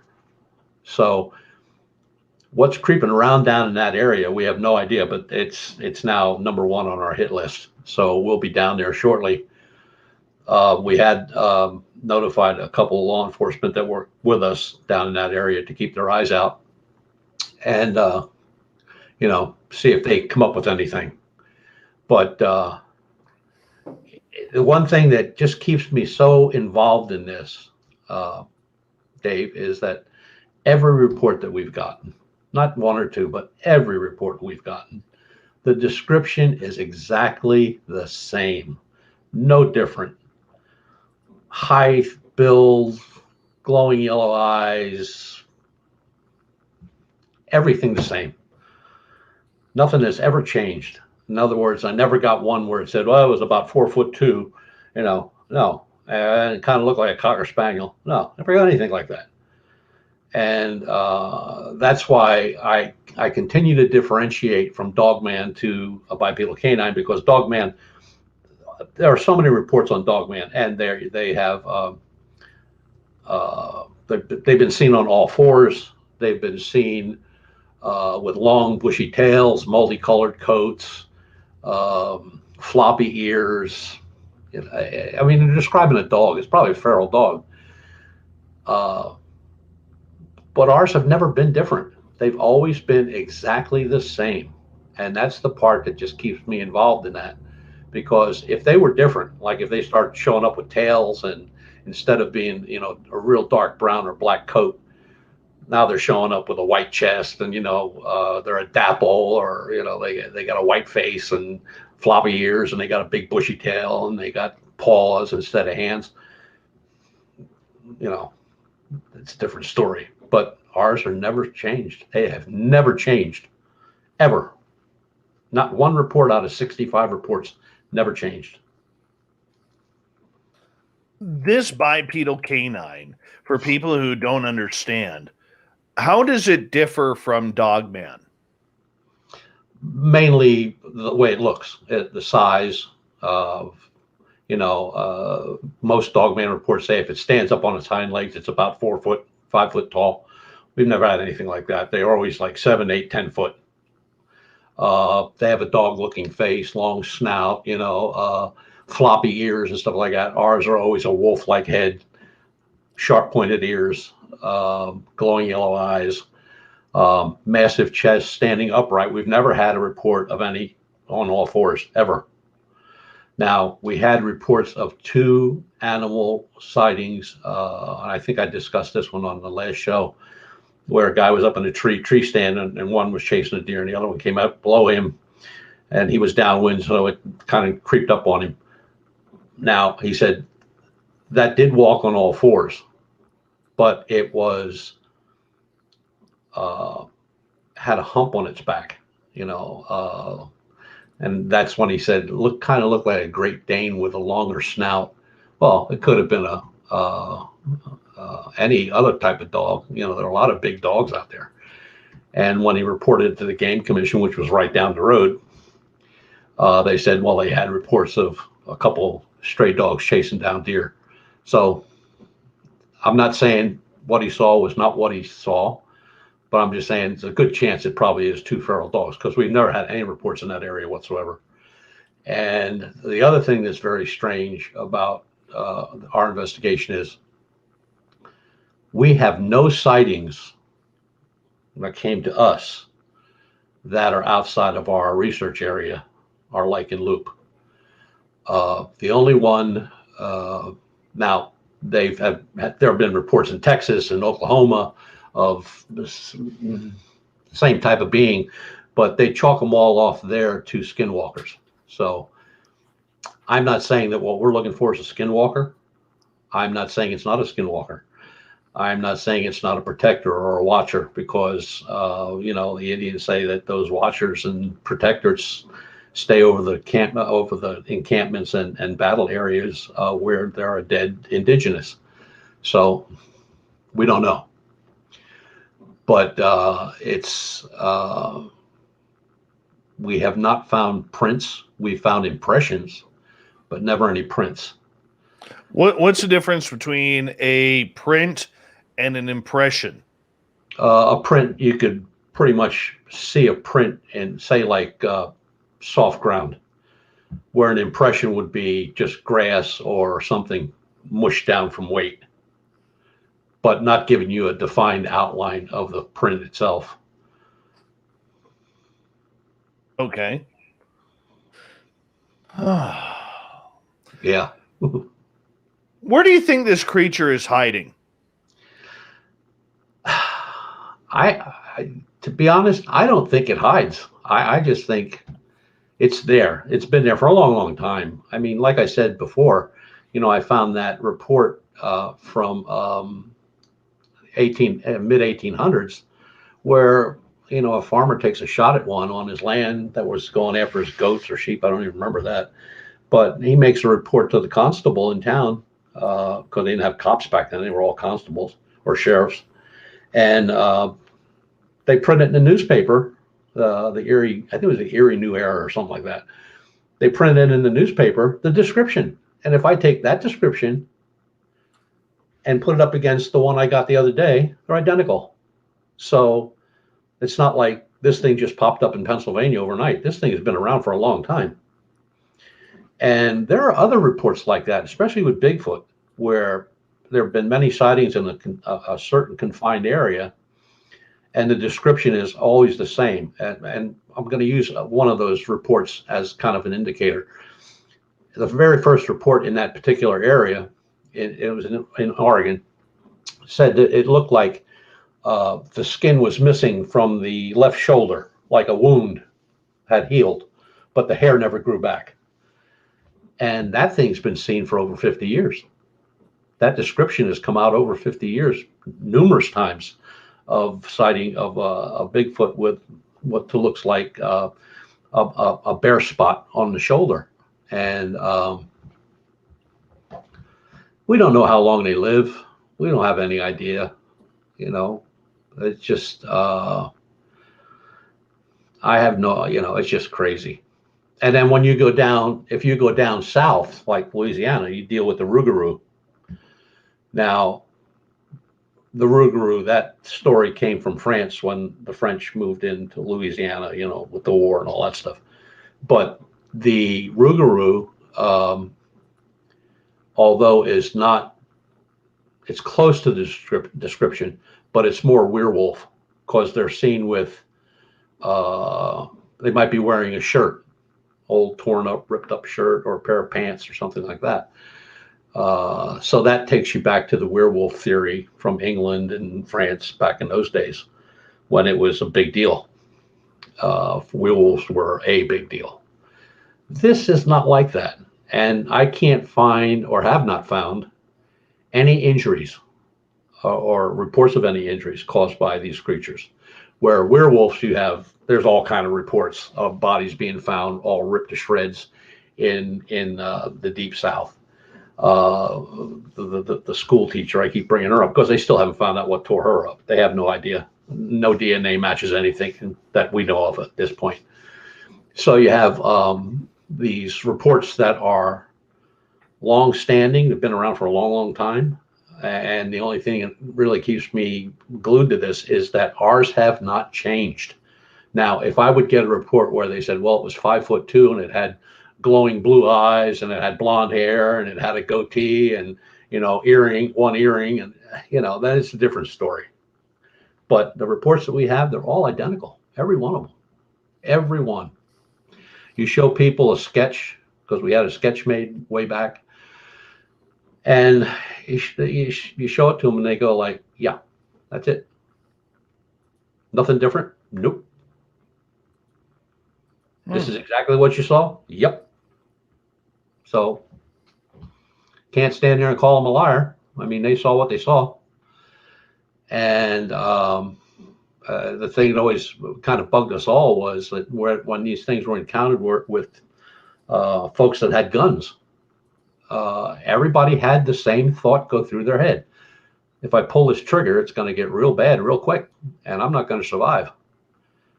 And they'll either put the gun down or they'll back their way out. In the one case, there were like 4 guys, all with high-powered rifles, all had the same thought at the same time. That's weird. And then, they just backed their way out with their guns pointed behind them and headed for their truck and got out of Dodge. And they've not been back since. I talked to that gentleman about 2 months ago. If he's seen or heard or anybody said anything about it, he said, nope. He said, we haven't been back. We're not going back. He said, there's something evil in there and guns aren't going to stop it. And I went like, okay. How do you take someone at their word for that? You can hear it in their voice. I mean, here's a guy that was a combat pilot in Vietnam War, a pilot, commercial pilot, private pilot, lived and hunted in that area all his life, and was doing something he did every day for many, many years, which was taking his dogs for a walk until that day. And he said another thing that just seemed to bother him, not so much in the beginning, but it as we talked over time, he kept saying, that thing walked out of the woods. My dogs are going bananas. They want to rip it apart. He said, I'm doing all I can to hold on to them. They're actually digging holes trying to get away to get to this thing. He said, and it just walks across like we didn't even exist. It walked out to one side of the woods, across the trail, and into the other side. It never looked at us. He said it never even acknowledged that we were there or the dogs. He said, what would you do if 2 dogs were chomping at the bit to get to you? I said, I'd be up a tree real fast. And he says, it never phased, it never looked at us, never phased it at all. And he said, that bugs him because this is his theory now. He said, I don't think it's from here. I don't think it was there. Although I saw it, I described it, the dog saw it. He said, but I just don't think it was there. And I kept asking him, what does he mean by that? He said, it was like a hallucination, but he said, I can't say that because the dog saw it. And the dog saw it before it even came out onto the trail. When he walked up his normal walking thing, he got through the gate and he was walking up. He got about 20 feet, 20 yards, something like that, past the gate. And the dog started bearing off to the right, chomping at the bit, trying to get away. And he thought, well, it's a skunk or it's a fox or something. Maybe a deer is in there. And then this thing just casually walked out, walked across, never looked at him, never paid any attention. And then the idiot gets his buddies together and tells me he's going to go back with guns. And I said, I wouldn't do that. That's not a good idea. I said, you don't know what you're dealing with. I said, so what if you shoot it and it doesn't stop it? Then what do you do? You know what I'm saying? Yeah. You're going to stand there and you're going to empty a clip and the thing keeps coming at you. What do? Throw it at him? So I don't know. It's one of those things where I truly believe there's something out there. I truly believe that. What it is, I have no idea. What it looks like, I have an idea because everybody's told me the same thing. It's never changed. When I go back in history and look back, I mean, I can find sightings of similar creatures, but the one in Erie was exactly described as the ones we get now. And that's the one that keeps me hooked to it. All right, Butch, I got a bunch of questions coming from the audience here, and I'm going to get to them if you don't mind. Michael is asking, Butch, do you think this bipedal canine could be a descendant of a dinosaur? No, there was no, I don't even think there were any apes back in that time. There was no, Gigantopithecus was, what, 10,000 years ago? Dinosaurs go way back further than that. All right. Next question, as my chat room jumped. 1 second. Now I got to find the darn thing. Sovereign is asking, Butch, do you know about Sasquatch being aquatic or possibly being related to mermaids or selkies? No, I've never heard that one. I know that there've been many reports around water, but they were either, trying to get fish or clams or, just standing in the water. But I've never heard anything like that. No. All right. Let's go to one here. Aiden is asking, in Louisiana State, Sasquatch is believed by some to be a creature part ape or part gator. What's your thoughts? I always thought they were ape. I mean, that's the way they were described in that part of the country. Swamp creatures. I mean, they were always described as very large, ape-like looking creatures. I don't remember or recall anywhere they were reptilian or anything like that.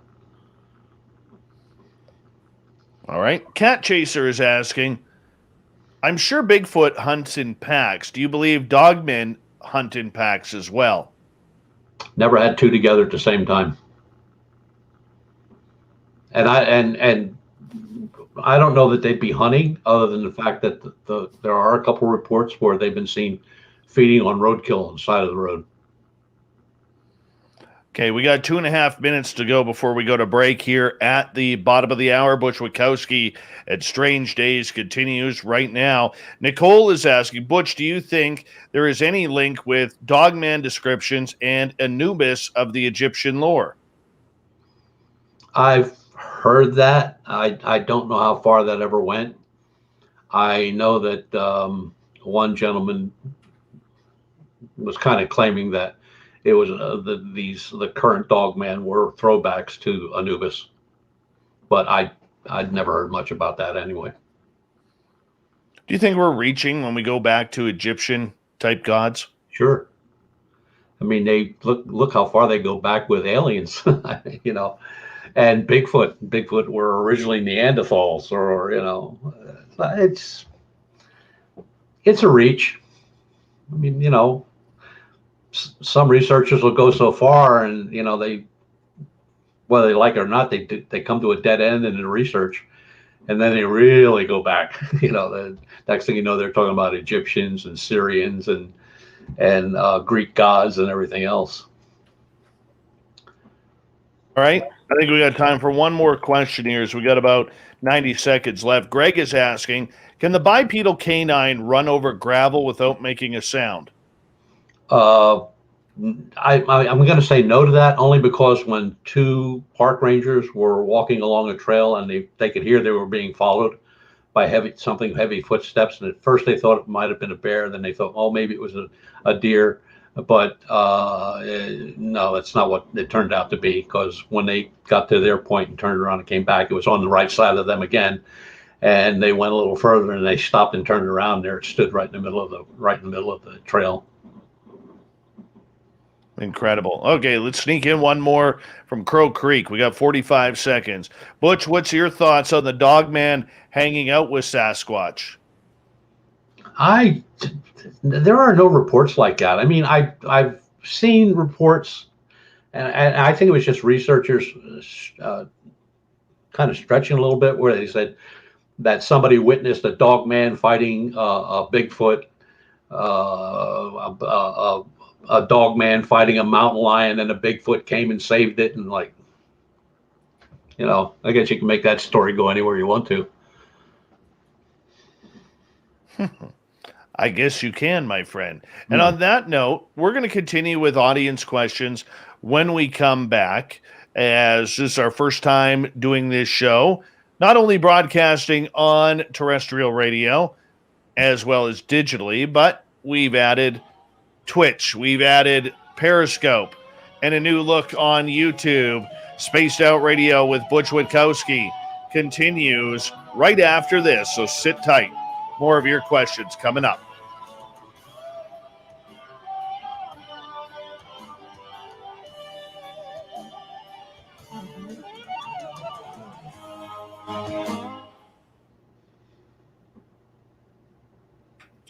All right, buddy, we're clear.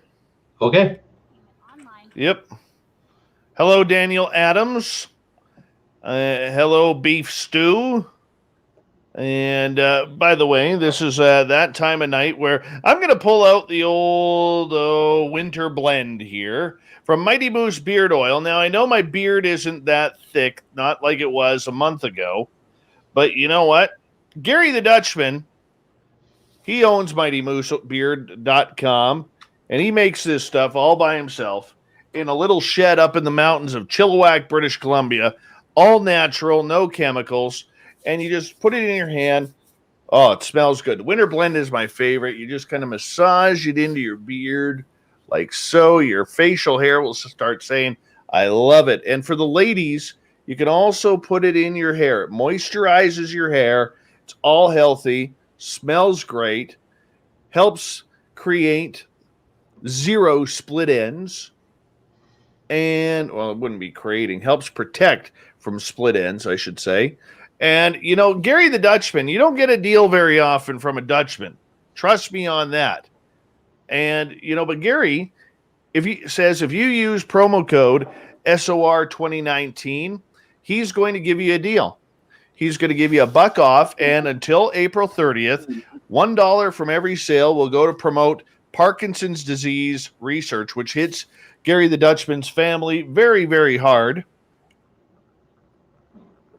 So right now is the time to pick up some beard oil. Go to MightyMooseBeard.com. Use promo code SOR2019 and tell Gary the Dutchman you want your deal, Dutchman. And he'll be like, you're Dutch. And you're going to be like, no, you're Dutch. And you're going to be like, no, you're Dutch. And it's going to be a long argument, but a fun one. But in the end, you're going to win with some great beard oil. And remember, all prices are in Canadian dollars, so check it out today. Yeah, that's my buddy Gary. I love him. Love him. Who just showed up here? Gorgeous Marie is here. Hello, Gorgeous Marie. Let's see here. Let's see here. It's funny that we mentioned moose. I put a picture up on my Facebook today or yesterday of some moose droppings. People don't know that they look like chocolate-covered almonds. They do. These aren't ones you want to eat, though.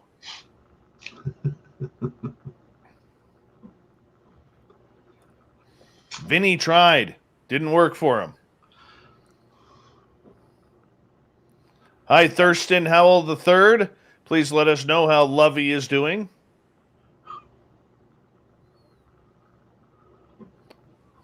How you doing, Butch? That's crazy. I saw that picture. Hey, got to go from there. I'm loving this new setup, man. Take me a little bit to get used to it. Yeah, it's pretty neat. Yeah, it's good to have you on camera. This is our first time. Yes. Yeah. Mm-hmm. I'm not gonna lie, you and I both got faces for radio. Yeah. You got a good point there. Nicole is asking, is moose oil good for the Sasquatch leg hair too? That's terrible, Nicole.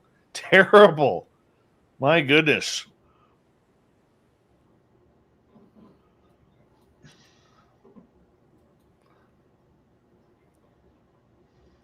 The red line is cutting through the chat highlight spaced out radio. I don't know what that means.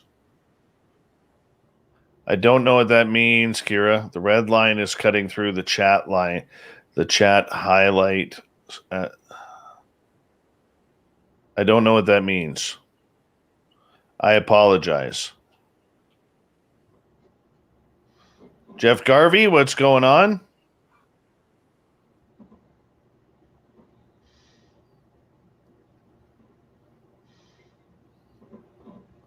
All right. I'm going to ask all you guys here in a minute to start putting your questions back in the chat room. I apologize if I missed some. Make sure you put them in capital letters so that way I can easily see them. That would be great. Susan's apparently a fan of my younger looking beard. All right, guys, 14 seconds. Big thank you to everyone who's donated to the Super Chat tonight, and I can guarantee it goes to help us out. Thank you to everybody who hit that subscribe button and all our veterans listening in. Here we go, guys.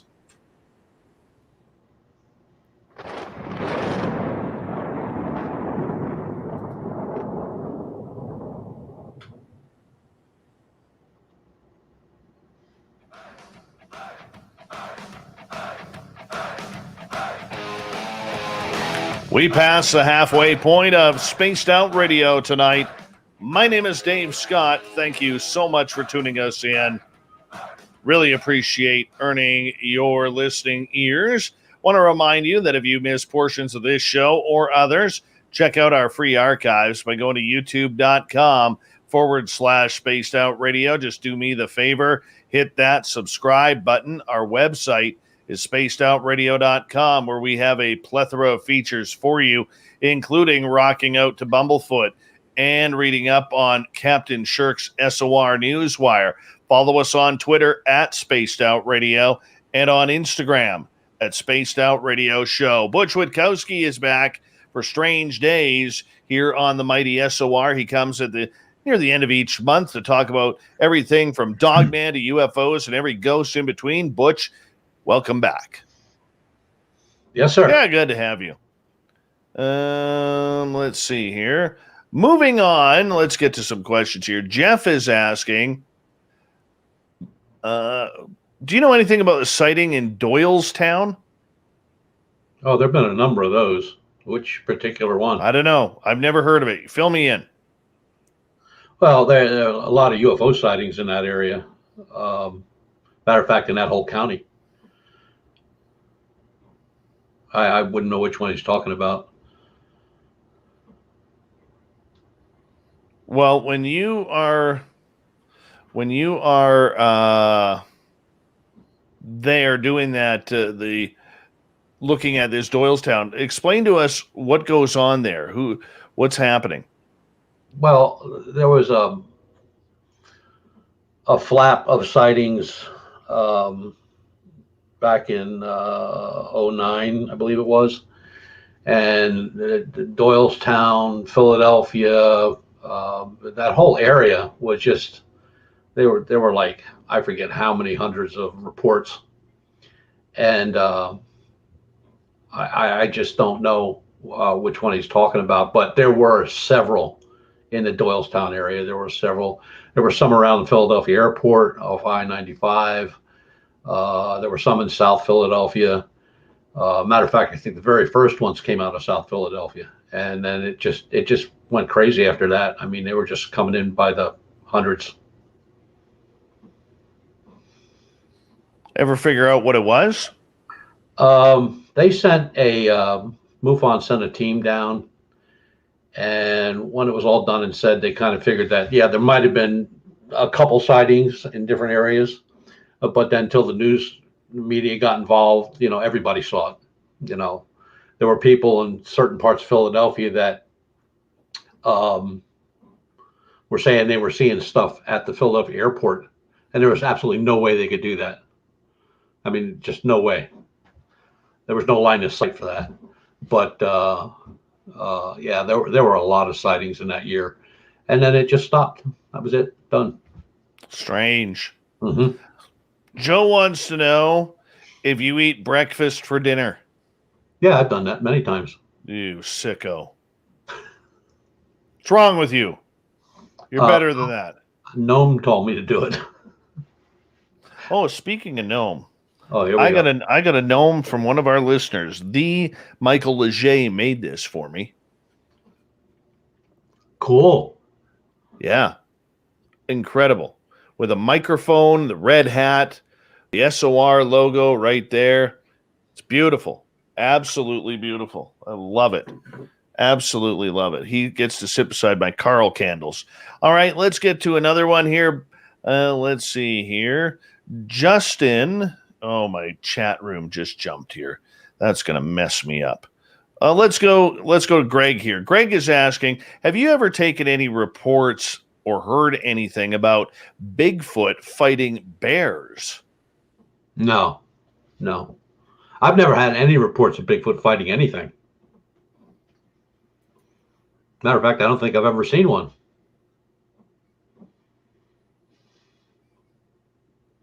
That would be a good brawl. Yeah. Bear versus Sasquatch. Grizzlies are tough.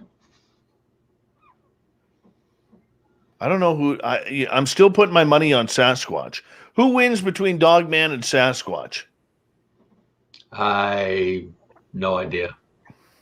I would probably think the Squatch, because the Squatch is much bigger, bulkier. Did you just say the Dogman's much smaller? But now bipedal, that'd be a little different, maybe.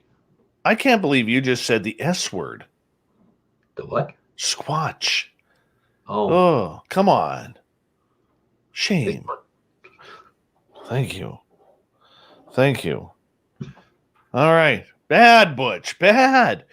Jules is asking, have you ever heard any good Dogman vocalizations? There's quite a few of them out there. Yeah. Now, again, how do you prove what it is? It's recorded. They got it on recording. They can play it back. They can slow it down. They can do all kinds of things with it. But the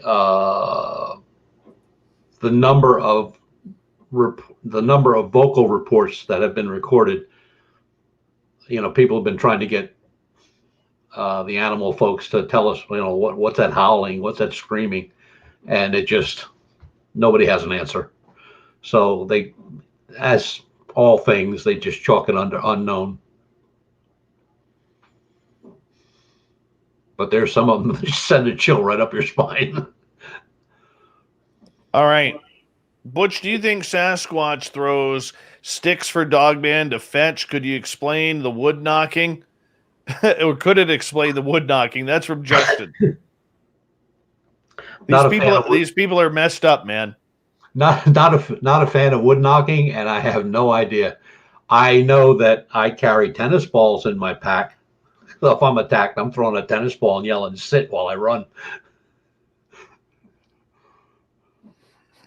All right, let's get over to Aiden, who is asking, could it be possible that Dogman is a descendant of prehistoric dire wolves that evolved to walk and sooner than the saber-toothed tiger cats?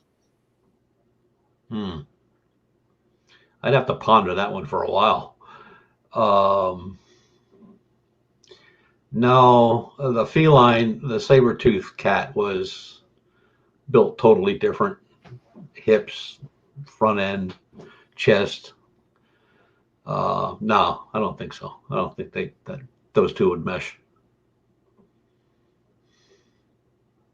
Daniel is asking, is there any underground community of mole people living beneath Pittsburgh? That story has been around probably longer than I've been alive. Okay, you got to explain this to me because I've never heard this. Well, as in all the old cities before they were built, a lot of stuff was put underground that we normally don't do today, where they would build like small underground railroads to take merchandise from one side of the city to the other, or to put stuff in storage, and all kind of stuff they were used for. And Chicago has quite a number of them. New York has hundreds of miles of them. Now they're all closed down, but they were just little trains. Like they were either pushed, but that's all they were used for. It was just a way to move material. The post office used them for a long, long time, where they would take mail from their main post office location and take it to different locations where it would be picked up by post office workers and taken back to their shop. But somewhere along the line out in Pittsburgh, while these things were notably used pretty much every day, a worker who operated one of these trains said that he saw a mole on two legs, about 5 foot tall, running down along the tracks. And of course, he told this story in a bar. And from there, the story became legend that mole people live under Pittsburgh. And in California, under, I believe it's San Francisco, you have the reptilians. They all live down there. Whatever floats their boat. You know what I mean? Mole people. You get a little bit of everything. Oh, yeah. Little bit of everything. Here. Absolutely. You know, that's the first I've heard of it. All right. Trinitro Rodo Lueno, I apologize. I totally butchered that, is asking if those creatures, this is a Dogman, if those creatures do exist, there has to be a certain number of them so the species can survive. Why do you think there are no remains, bones, etc.? Same thing with Sasquatch. In 50 years or 50 some years of research, no body was ever found. No bones or burial sites or anything like that, ever. No DNA, ever. So it depends on which side of the investigation group you fall under. Are they interdimensional? Are they for real? Do they bury their dead like we do? Do they, in some people have thrown this out there, do they eat their dead? So nobody knows because there's just no evidence. I mean, there's just no evidence. And that's what really makes it rough. Because there's so many stories, you know, when people run out of information on what they think could happen, then they get into crazy stuff. Like there was one that was out in New Mexico for a long time. It kind of faded away, but this guy was chasing a Bigfoot that had wings, and every time he'd get close, it would just fly off. Yeah, kind of like a butterfly. And he was swearing and declaring that he was chasing this thing, took shots at it. You know, he wounded it one time and it fell and it got back up and jumped and took off again. And so, I mean, there's, you know, when people run out of research, they start to make up their own research as it goes, and they'll come up with everything. I mean, I've heard stories already that just. Did I ever tell you the craziest one I heard about Ogopogo? Is that the reason why Ogopogo is never found is it has wings and flies from lake to lake in the Okanagan. Wow.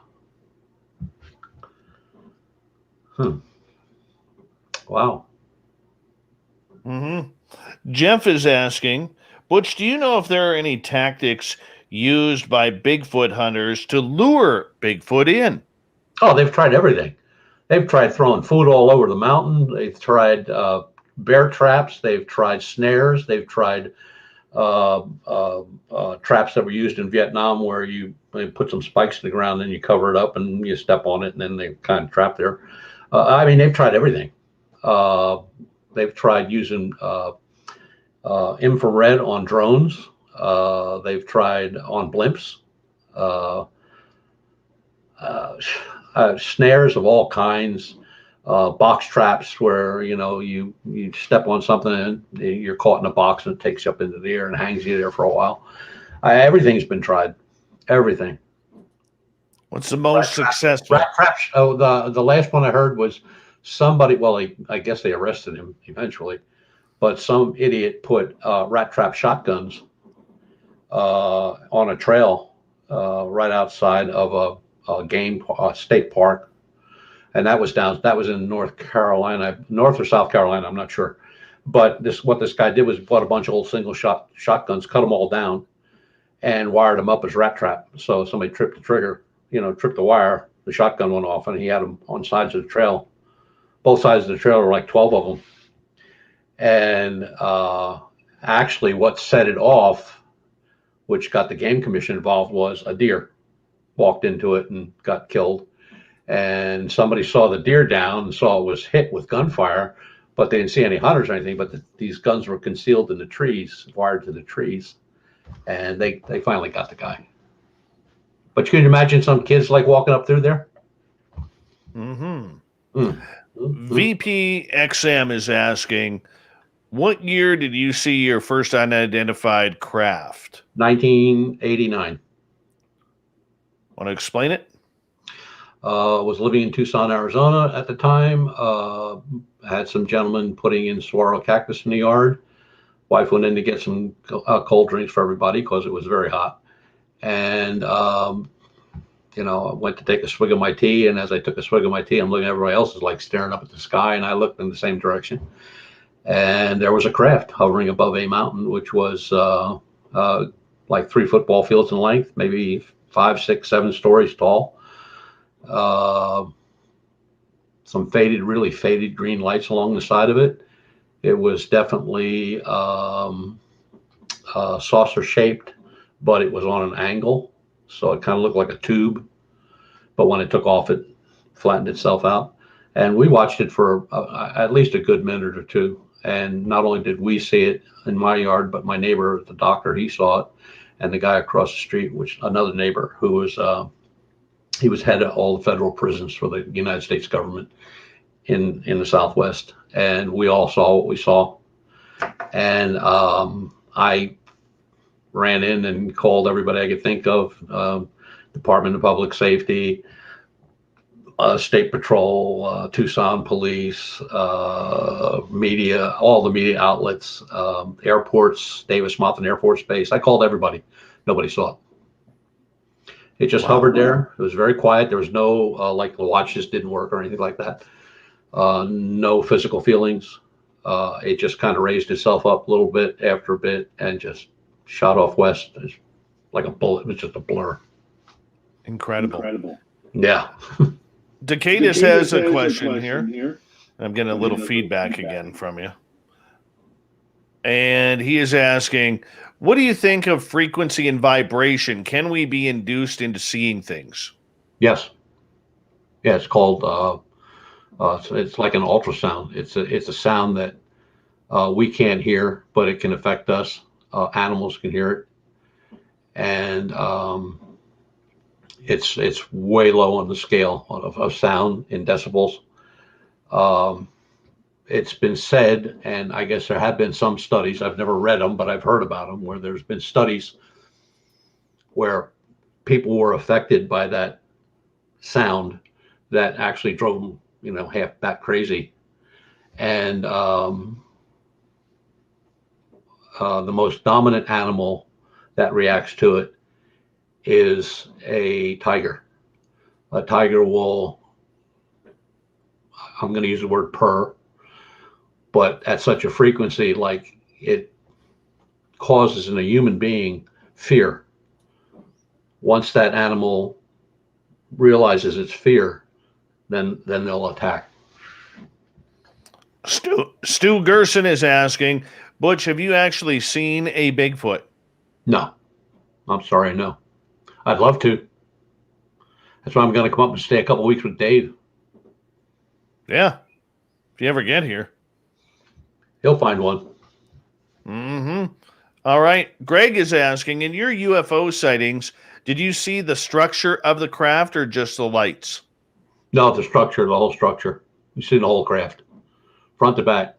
That's why the size of it just amazed me, because the mountain that it was above, hovering above, is huge. I mean, it's not a little mountain. I mean, it's a mountain. And this thing kind of dwarfed it.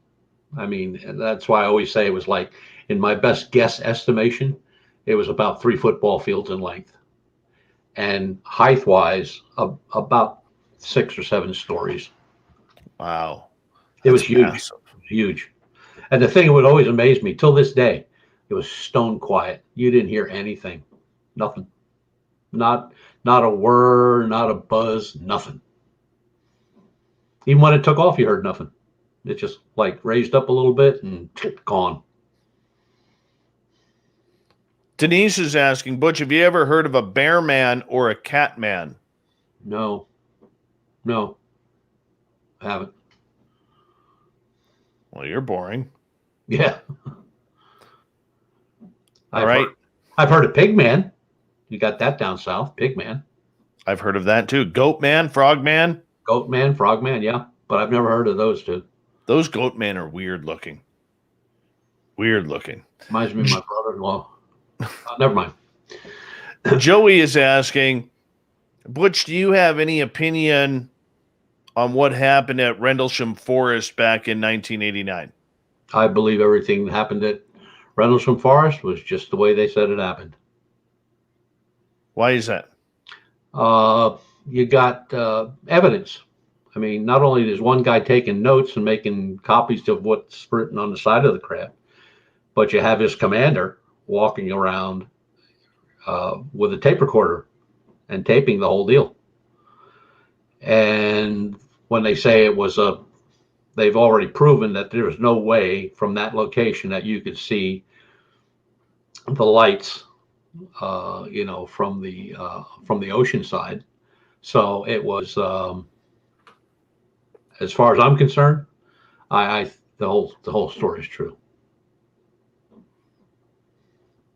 All right, let us move on here. I think we're good for questions right now from our audience. I know I probably missed some, but our chat room jumped on us. And so now I'm kind of blind here on what we're doing. But, what do you want to experience, Butch? A face-to-face. Yeah. Yeah. Nicole just popped up a question here. She is and we'll get back to that in a second. She is asking, does lunar data like the pink moon tonight have anything to do with cryptid sightings like Dogman? And that seems like we've looked at that a number of times. Full moon, wolf moon, pink moon, hot moon, super moon. And on the East Coast, there doesn't seem to be a lot of reports that come in like that. But the Southwest and the Four Corners area of the country and the Northwest seem to have more weird things happening. A lot of it has to do, the way it was explained to me, a lot of it has to do with the moon and how it affects the ocean and weather and everything else. But in this area, no, we've just not really had that.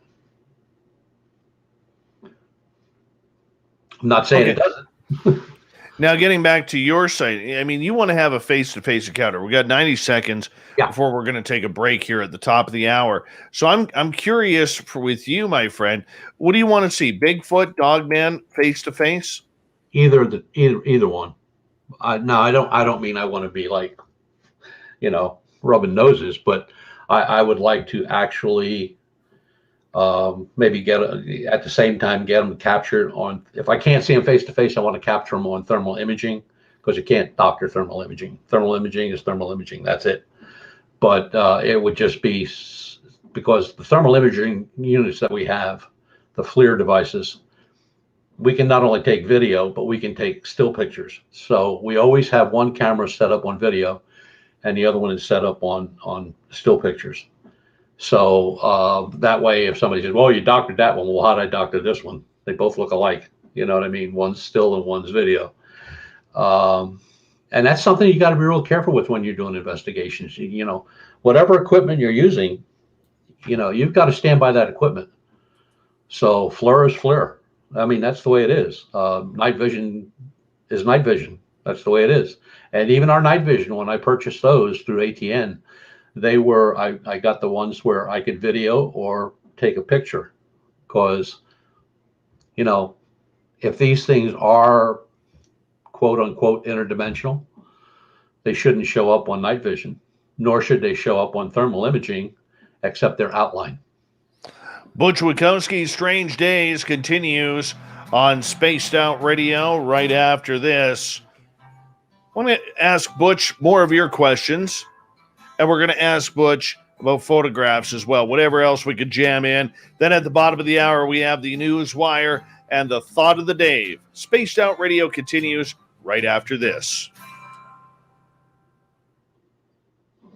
All right, buddy. We are just going to break here. I will be right back. Hello, this Okay? is your guitar man, Ron Bumblefoot Thal, and I have to tell you, I love the response I get for Little Brother is Watching from Spaced Out Radio fans. It's amazing how music can inspire and make people think deeper about what's going on in the supernatural world. You can head over to my website, bumblefoot.com, to check out my music, my guitar workshops, my touring, even check out some of the hot sauces that I'm working on. And make sure you keep on listening, because with Spaced Out Radio, you know Little Brother is watching. We're adding to the entertainment online for Spaced Out Radio. I'm Amber Beckrud, and I want to invite you to subscribe to our YouTube channel and check out Cryptid Tales, where I will take you on a journey into some of the strangest legends and lore from around the world, relaying the stories to you of the strange creatures and experiences that people have had throughout time. You can find Cryptid Tales at youtube.com/Spaced Out Radio. And while you're there, don't forget to check out our free archives and leave a comment. See you there. Hey, space travelers, this is John Resig, founder of the Chide and Chive Charities. If you know anything about our website, you know we like to do things a little differently. We're not some faceless organization collecting money for a nebulous cause. Our donor dollars go directly toward life-improving items. Then we give those items directly to an underdog who needs it most. To become a donor with Spaced Out Radio's official charity, Chive Charities, just go to chivecharities.org/donate.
All right.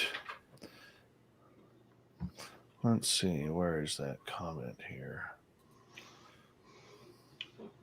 I had to take that down. Andrew, thank you so much for that super chat, man. Really appreciate that. Thank you. And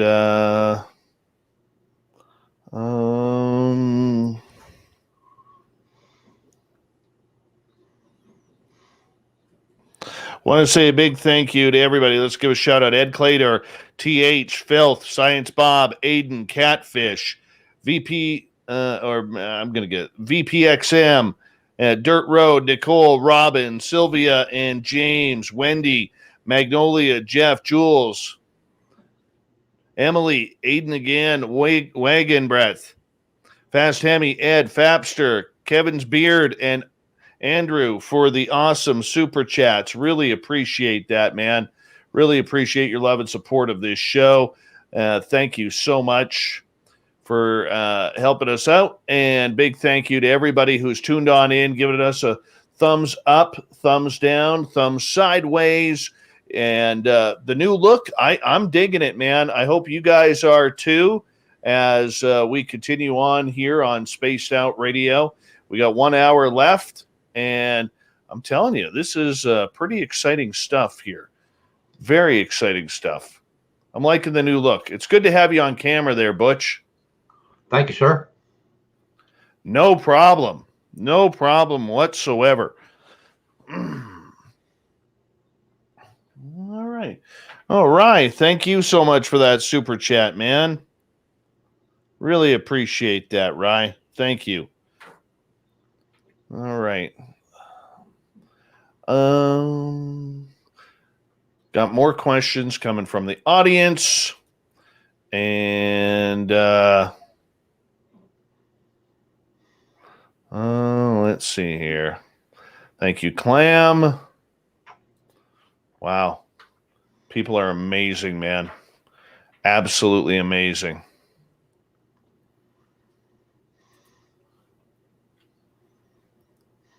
I don't know what the Twitch link or Addy is yet because I just started it tonight, but I'll find out more about it tomorrow and or the next day. We got about 10 seconds here. Stay tuned as we got some more Butch Witkowski coming up here momentarily. Let's do this thing, everyone.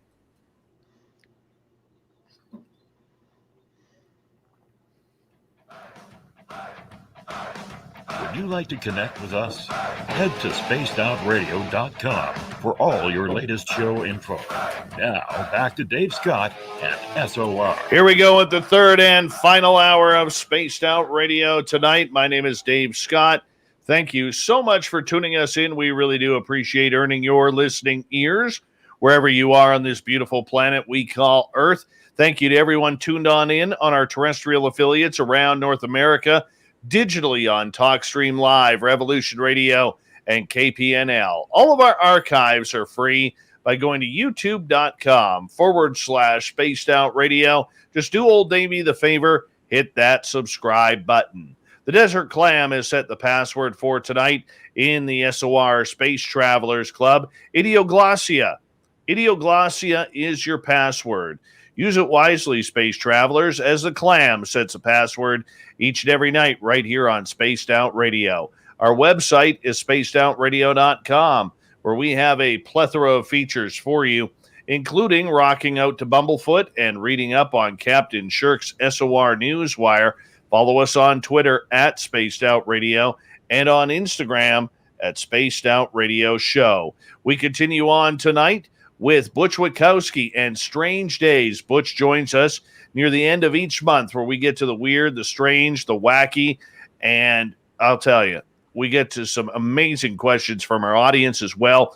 Butch, we're going to start right off with Kiki here, and we're going to ask, do you believe, Butch, the story of Valiant Thor who came from Venus worked together with the government? No. I've read those books and I've met the author, and I guess he lost me when he said that he hooked up with a Venusian and moved to Venus for a while. Oh, come on. Valiant Thor. It's such a romantic story, man. Yeah.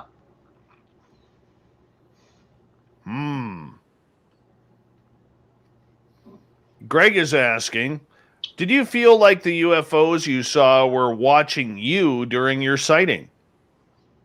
There's no way I could tell that. Maybe not. I don't know. There's no way I could even talk to them. There's no way I could even come up with that one.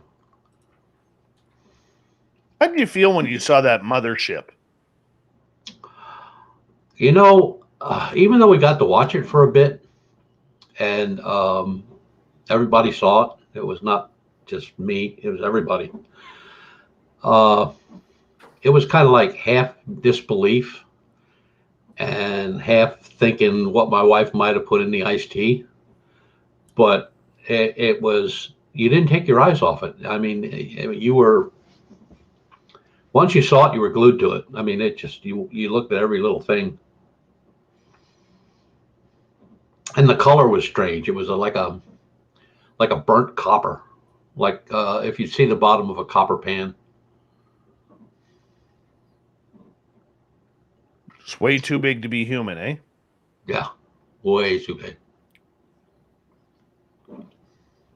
Katie is asking about Mothman. Is there anything new?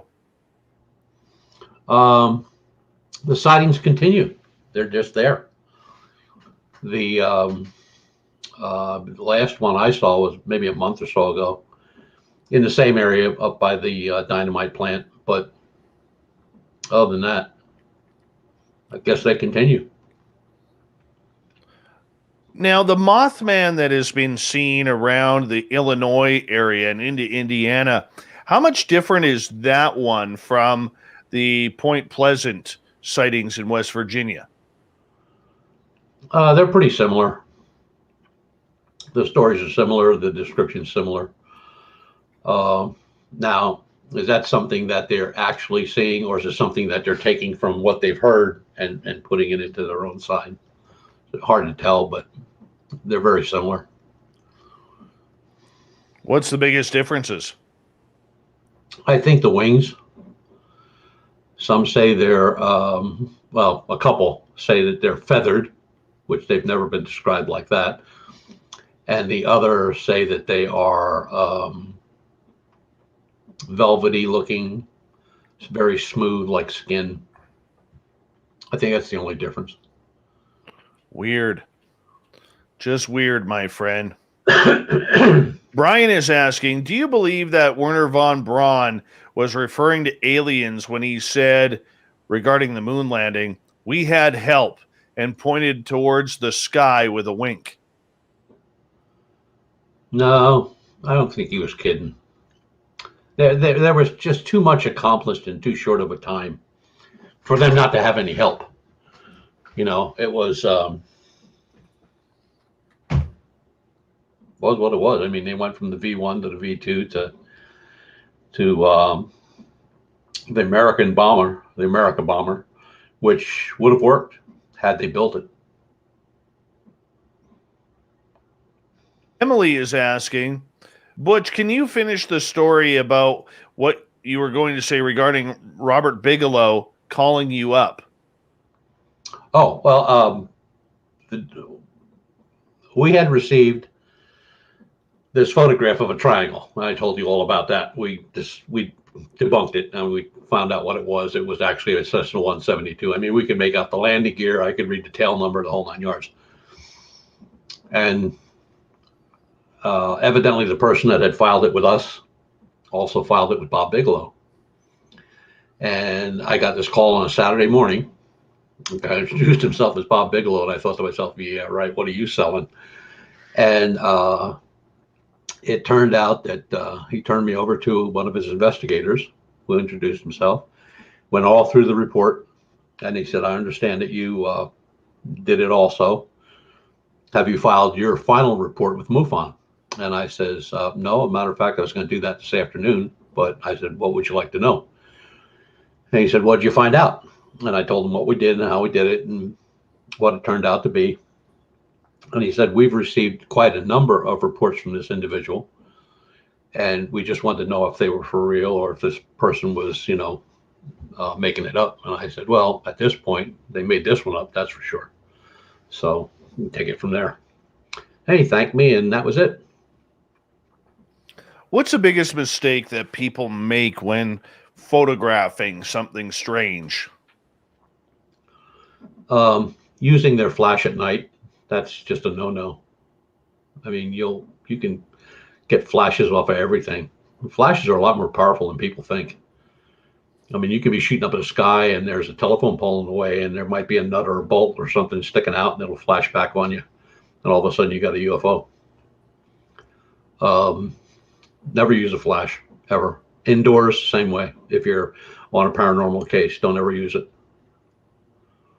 Flashes don't mean anything. Now, if you're videographing with a thermal camera or a multispectral camera, you don't need that. I mean, it's going to show everything. But outside at night, you're better just taking the shot. When you're shooting for UFOs, make sure your camera's set for infinity and take the shot. one of the things that I find interesting about photographs is everybody wants to edit their own photos. They want to zoom on in to the point where everything becomes blurry and pixelated. They want to use different types of coloring to try and, analyze the photographs. And we never seem to see the original anymore because everybody wants to play Photoshopper. How dangerous is this for people who have something really cool in order to, quickly disparage what they may or may not have caught? Well, with Photoshop, you can take a photograph of the street you live on, no problem, and take it back, put it in Photoshop, and you can take a saucer from any picture on the internet you want and superimpose it into your picture, and it'll look good. It will look good. But when you start to take it apart and you start to pixelize it and expand it and make it bigger and, maybe blow it up 300, 400, 500%, when you see the pixels start to separate around that saucer, it wasn't there. Because if that was the case, if it was there, all the pixels on the house or the road would be different from the craft because they were not put in at the same time. It wasn't a photograph at the same time.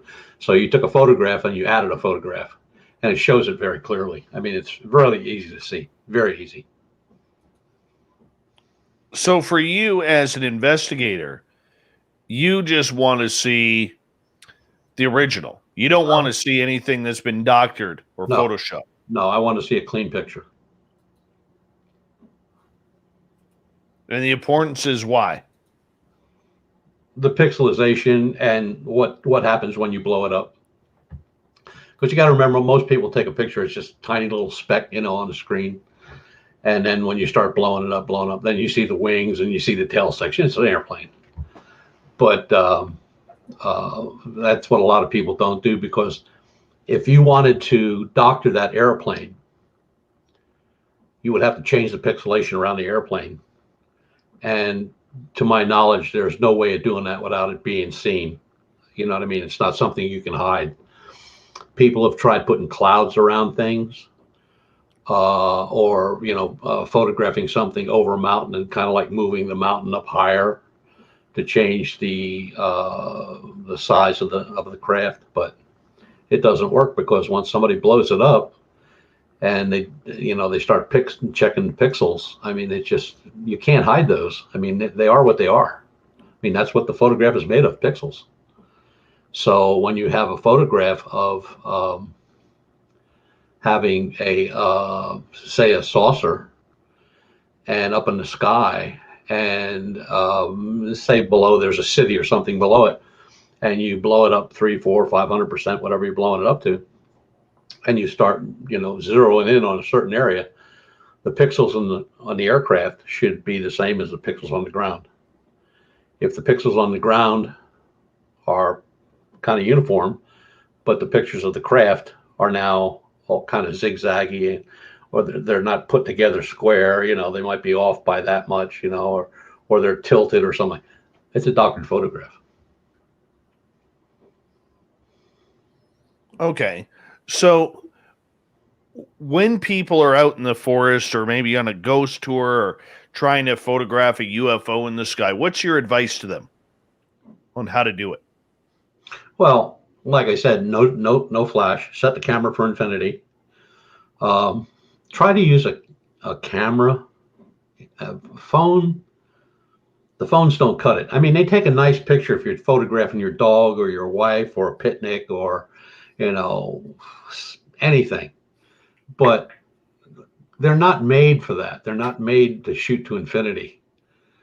After a while, they just distort, and then you have nothing. So digital cameras are inexpensive. Canon SureShot is a very inexpensive camera that has a very good lens on it. I was going to, if somebody was just going to start doing that, that's the camera I'd tell them to get. I mean, if they want to go nuts, they can buy a Nikon or a Canon or anything like that. I mean, we have them all, but, we have a little Panasonic 2/3 camera that I carry in my pouch, in my backpack.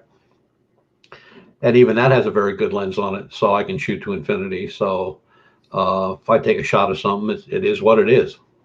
And I can go back and pixelize it and everything stays the same. So that's the mark of a good camera. If you can take a picture of something, I don't care if it's your dog, your wife, your cat, whatever, and you put it on in the program that usually comes with the camera, and you blow it up, nothing should change. I mean, it's going to distort. It's going to, get fuzzy and get weird looking, but nothing changes. You know what I mean? There's no like half the head is missing or the arms aren't right or the background is different. Discombobulated. It's out of focus. If it's nice and clear and you can picture everything, even when you're blowing it up, it's going to just, like I said, it's going to distort, but everything stays the same. It doesn't change. That's a mark of a good camera. What about using old school cameras with film? I have 2 of those in the truck because I use them mostly for evidence because you can't mess around with a negative. And I shoot one camera set with color. That's a Nikon Mat, and the other Nikon Mat is set with black and white. So I actually what I'm actually doing is I'm backing up my digital photographs, because digital photographs, first thing somebody's going to say is, "Oh, you doctored that." Well, here's the same shot, but it was taken with black and white, or here's the same shot and was taken with color film. Can't mess with those. Just like you can't mess with thermal imaging. Can't. Doesn't happen. And years ago, a lot of researchers for evidence carried Polaroids because you couldn't do anything with those either. They were what they were. What you took a shot of is what you got. And then, yeah, but Polaroids, when they were developed, were absolutely horrid. Oh yeah, but that's what they had back then. I mean, they didn't have anything else. Nobody could afford a Nikon back then. The Nikons were in the $1,000 range, a couple $1,000 range back in the early 60s. And that was just the camera. That was just the body. That wasn't the lens. The one that I really went nuts on, that I just, you get these things in your head, you just have to have that. That just has to be.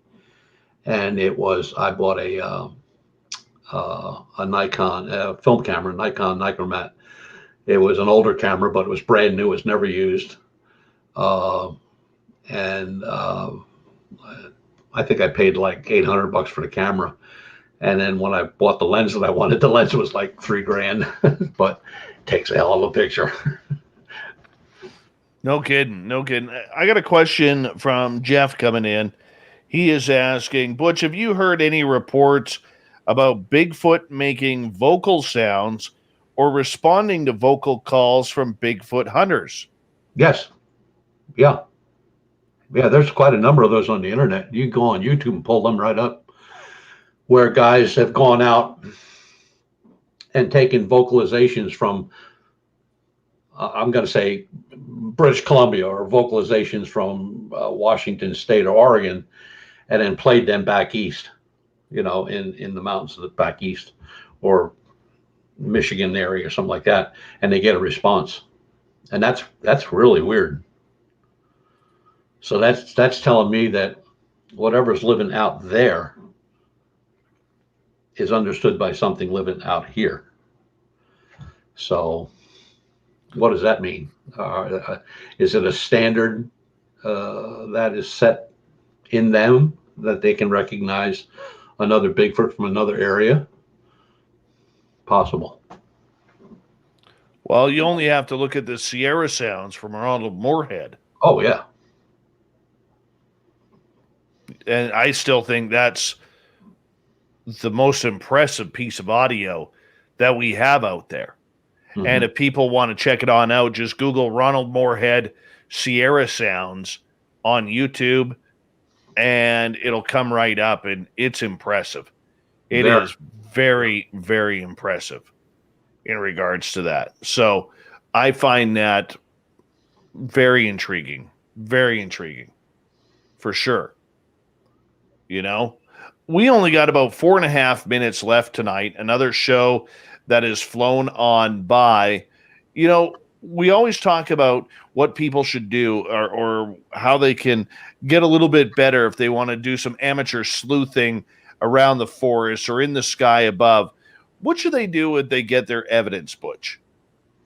Well, if they have somebody that is in the area that will do it for them, like they have a lab that'll, basically help them out. Usually colleges will do it for free. If they have a problem with film or evidence, hair, dirt, scat, urine, or some stain or something like that, and they can't find anybody, they can send it to us. We'll take care of it. We'll get it sent to a lab, and the lab that works with us is a college lab, and they don't charge me a dime. But that's the best. If they can get somebody in the area to do it, that's great. If they can't, send it to us. We'll take care of it, and we'll send it back with results. And for you, Butch, what do you look to see as we start to really dig into spring here? The weather's warming up. All right, people are spending more outside. You're going to be on the road a little bit here. What's your plans? We're going to hit the road soon, very soon. Everything's been packed into the trucks, so they're ready to roll. Everything's charged up, ready to rock. So, like I said, I was going to some caving area up north, but now with these reports that I just got, I want to work on those first, and then I'll head up north.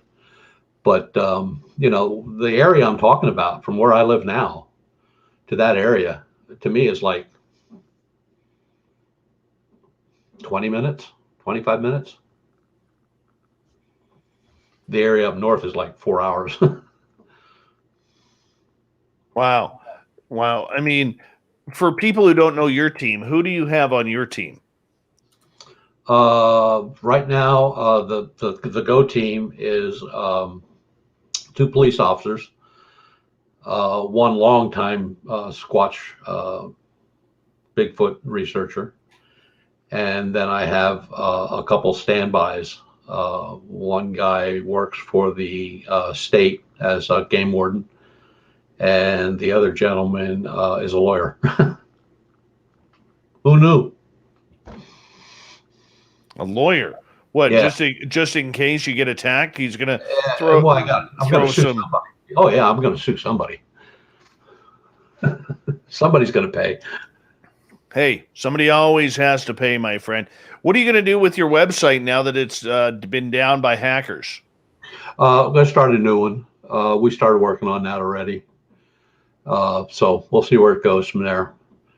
I don't know if it'll be as extensive as the last one, but right now everything is on the blog. So if anybody wants to read the stuff that's on the blog, it's just they go to my Facebook page. You can see a link to the blog. Just go under Butch Witkowski. There's a link there. UFO Research Center of Pennsylvania blog. Click on that, takes you right to the blog, and that's where I'm putting stuff now till we get the other one up and running. Well, my friend, we've got like 35 seconds. Let everybody know how they can get a hold of you. I just did.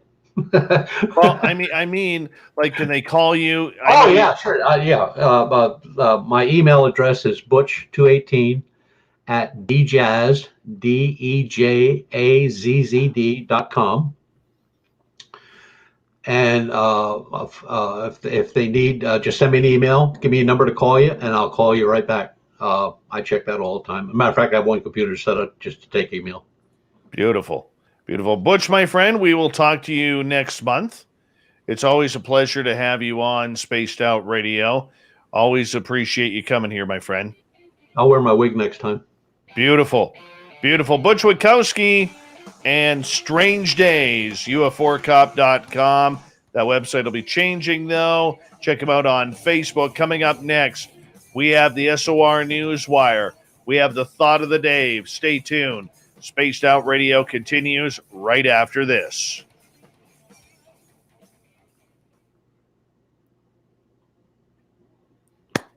Good job, Butch.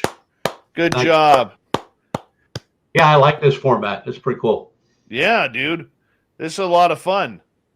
A lot of fun. I had a blast with you, man. Thank you. You're welcome.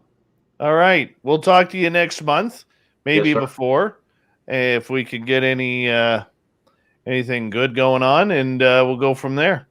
You got it, brother. All right, my friend. You take care, okay? You too. Bye-bye. See you, Dave. How awesome is that? Butch Witkowski. Now you get zoomed in on me, people. There's a little blurry in the background there. Maybe that's my glasses. I don't know. Maybe I should clean them. Clean the camera? I don't know. All right. It's good stuff, that darn Butch Witkowski.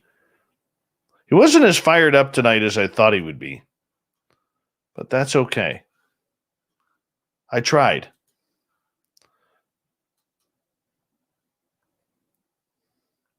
Hello, Flash Erd. How are you? Bettin Spaghettins. Nice to see you here.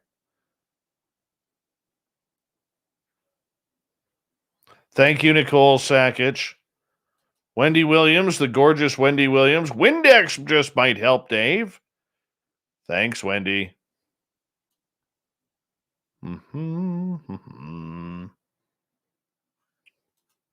The Michael Leger, whose gnome is right there. Hold on. Trying to get it here. Right there. Good night, gorgeous Kira. You're right, Brad. You're totally right. You got a nice solid goatee there, Brad. Very nice solid goatee there.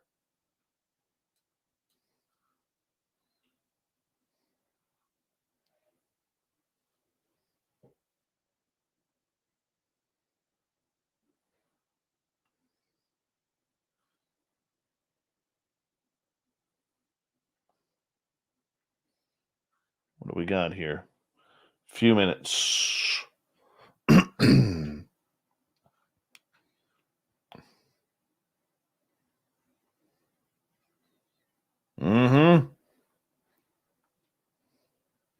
Oh, here's a big thing from Jules. I am pitiful. Decided I can't go get pizza because I have cats asleep on me. I'm turning into Corinth. Ah. Look how nice my teeth are. Look how crooked my smile is. See? This side goes up, down. This side gets stuck up. I hate that. Good night, the Michael Leger. Kiki, good morning to you. Go to sleep.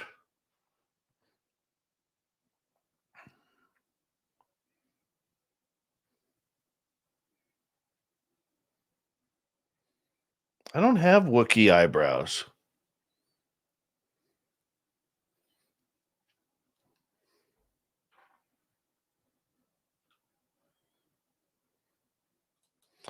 Do I know? Hey, gorgeous Stephanie Jackson. How are you? Do you know of any little people stories? Nah. I do have one that's locally here. Gentleman that I know, he his mom's jewelry went missing, and they heard the pitter patter of little feet upstairs. So I remember talking to him, and I said, "What have you been up to?" He goes, "I'm making a bunch of stuff, hats and everything." And they made a donation to the little people, and the little people returned the jewelry. Excuse me. Canada is not moving to martial law. Stop hanging out on brand new tube.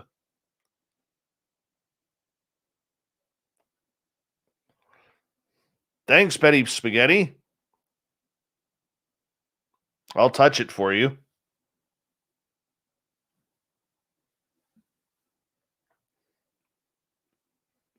Yes, they will flash hugely. Thank you to everyone in the super chat. We really do appreciate it. Thank you to everyone who tuned on in. Give us a thumbs up, thumbs down, and to all our new subscribers. Really do appreciate that. It's all your support for this show has been amazing. Here we go.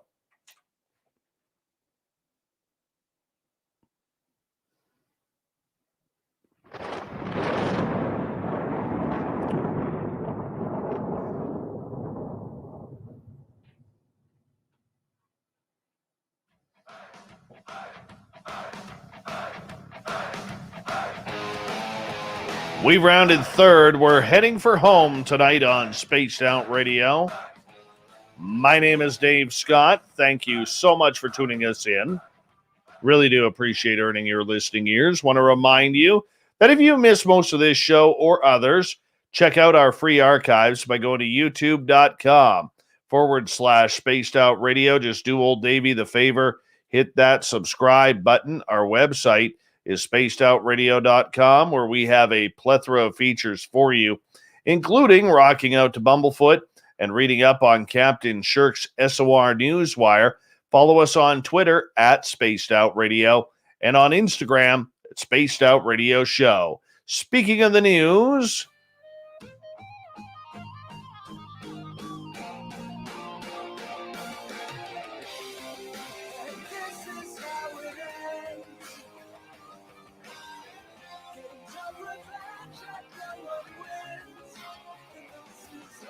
the news is always changing, which is why we bring you the SOR Newswire at the back end of every show, where we get to the weird, the strange, the wacky, sometimes the UFOs. The government could soon release evidence and reports about unidentified flying objects as soon as this June. Luis Elizondo, who ran the program, is now a shuttered initiative to study and explain UFOs or the phenomena. The upcoming report, which has garnered a great deal of media attention, is expected to reveal what the military knows about unexplained craft spotted around its installations and could help demystify a great deal of the bizarre sightings that have been reported. It's worth noting that Elizondo has promised updates on UFOs a couple times in recent years. Last July, for instance, he argued that the Pentagon's UAP task force no longer has to hide in the shadows and will have a new transparency. But there's reason to believe this report will actually arrive in some form, even if it's not a groundbreaking revelation of extraterrestrial life. Former President Donald Trump mandated that the U.S. intelligence agencies had to release what they know about UAPs and UFOs by the summer. I think the government has acknowledged the reality of UAP, Elizondo said. I think they all want answers, and I think they are all willing to ask the hard questions. Well, we'll see. The time keeps ticking.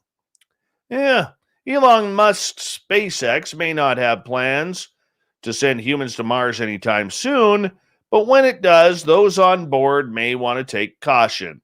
The tech mogul says, and warned in a recent interview, that a bunch of people probably will die in the beginning stages of Mars exploration as his company works out the kinks of traveling to the red planet. Going to Mars reads like the ad book for explorer Ernest Shackleton's Going to the Antarctic, Musk said. And then he goes, it's dangerous, it's uncomfortable, it's a journey.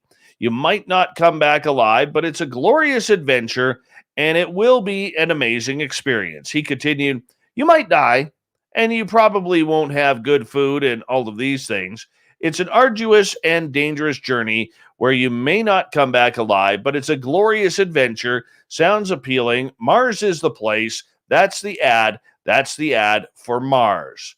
Yes. When asked about plenty of people, we're still sending applications to take part in the journey. Musk again remarked that explorers should be careful what they wish for. I mean, honestly, a bunch of people probably will die in the beginning, he said. It's a tough sledding over there, you know. We don't want to make anyone go, so volunteers only. Musk, who was recently tapped to host Saturday Night Live, initially hoped that SpaceX would be able to send people to Mars by 2024, but later revised that goal for a later date. NASA's Ingenuity helicopter, speaking of Mars, sent back its first color images from Mars, showing a unique perspective of the planet's barren surface from above the ground. The photographs were taken as Ingenuity, a 4-pound helicopter that became first powered aircraft to fly on another planet earlier this month, took its second flight on Thursday. According to NASA, the trip was relatively short, only lasting 51.9 seconds, but in that time, Ingenuity marked several new milestones, such as a higher maximum altitude, increased flight duration, and improved sideways movement.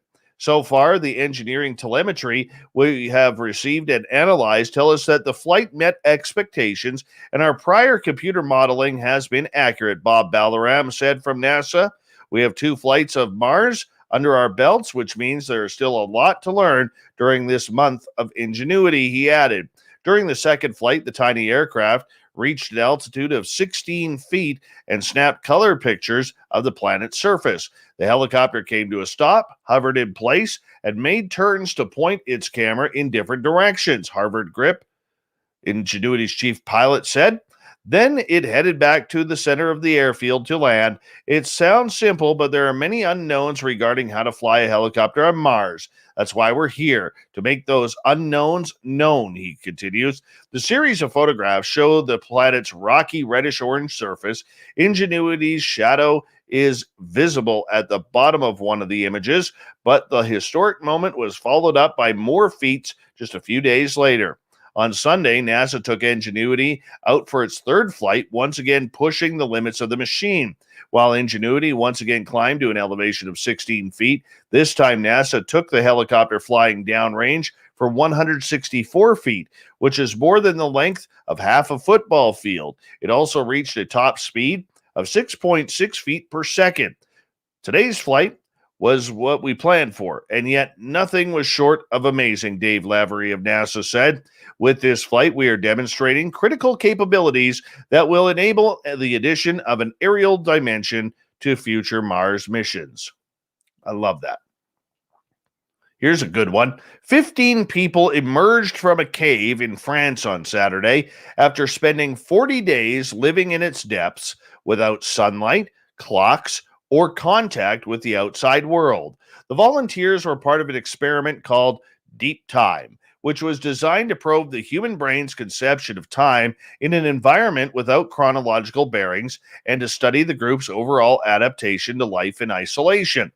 In the absence of natural cues to regulate circadian sleep patterns, many of the participants lost their sense of time as the weeks rolled by in the cave. An enormous and well-explored network of subterranean passages in southwest France that served as the site of the experiment. The deep timers were alerted that the experiment was coming to an end on Friday so that they could prepare for their exit the following day. Led by project director Christian Klott, an explorer and founder of a nonprofit research group called the Human Adaptation Institute, the participants were greeted with applause from the team members when they reemerged into the sunlight at 10:30 a.m. local time, April 24th. And here we are. We just left after 40 days, said Klott. For us, it was a real surprise. In our heads, we had walked into the cave 30 days ago. The experiment's volunteers ranged from age 27 to 50 and included 7 women, 8 men, including Klott. The team had to pass mental and physical evaluations before they were selected for the Deep Time project, and each person had assigned tasks during the 40-day period, which began on March 14th. Food and equipment were supplied for the participants, but their water was harvested on site from the cave. Some volunteers had professional experience that was relevant for a cave expedition, including medical specialists and outdoor exploration experts, but the group also included a jeweler, a business intelligence analyst, a public affairs specialist for a defense industry company. The idea behind the selection of the participants, according to the project website, was to produce a varied group that corresponded daily life. Though the deep timers were not in contact with the outside world, their sleep patterns, social behavior, and vitals were monitored by a team of researchers through sensors used for the duration of the experiment. The volunteers even ingested tiny thermometers inside capsules that transmitted body temperatures inside the digestive system until they were excreted. The medical tests continued even after their exit, as participants had MRIs conducted in Paris less than 24 hours after leaving the cave. According to some of the posts, the broad conclusions of all these observations will take time to assess. Yeah, like we need another shark species. When paleontologists from New Mexico uncovered the fossil of a 6.7-foot long shark in 2013, they called it Godzilla. The nickname fit the prehistoric beast's unusual features, including 12 rows of short, squat teeth and 2 long reptilian spines on its back. Now, after 7 years of research to catalog its various characteristics, the scientists have determined that the fossil represents a new species. Its official name is Dracopristis hoffmannarum. Dracopristis hoffmannarum, the museum announced in a statement. The first part of the name means dragon shark in Latin, and the latter, hoffmannarum, is a tribute to the Hoffman family that owns the quarry where the fossil was discovered. It's the biggest shark that's ever been found in New Mexico for the geologic time, said Spencer Lucas, the curator of paleontology at the museum, to Rick Nathanson at the Albuquerque Journal, and certainly the most important fossil that's ever been found in New Mexico.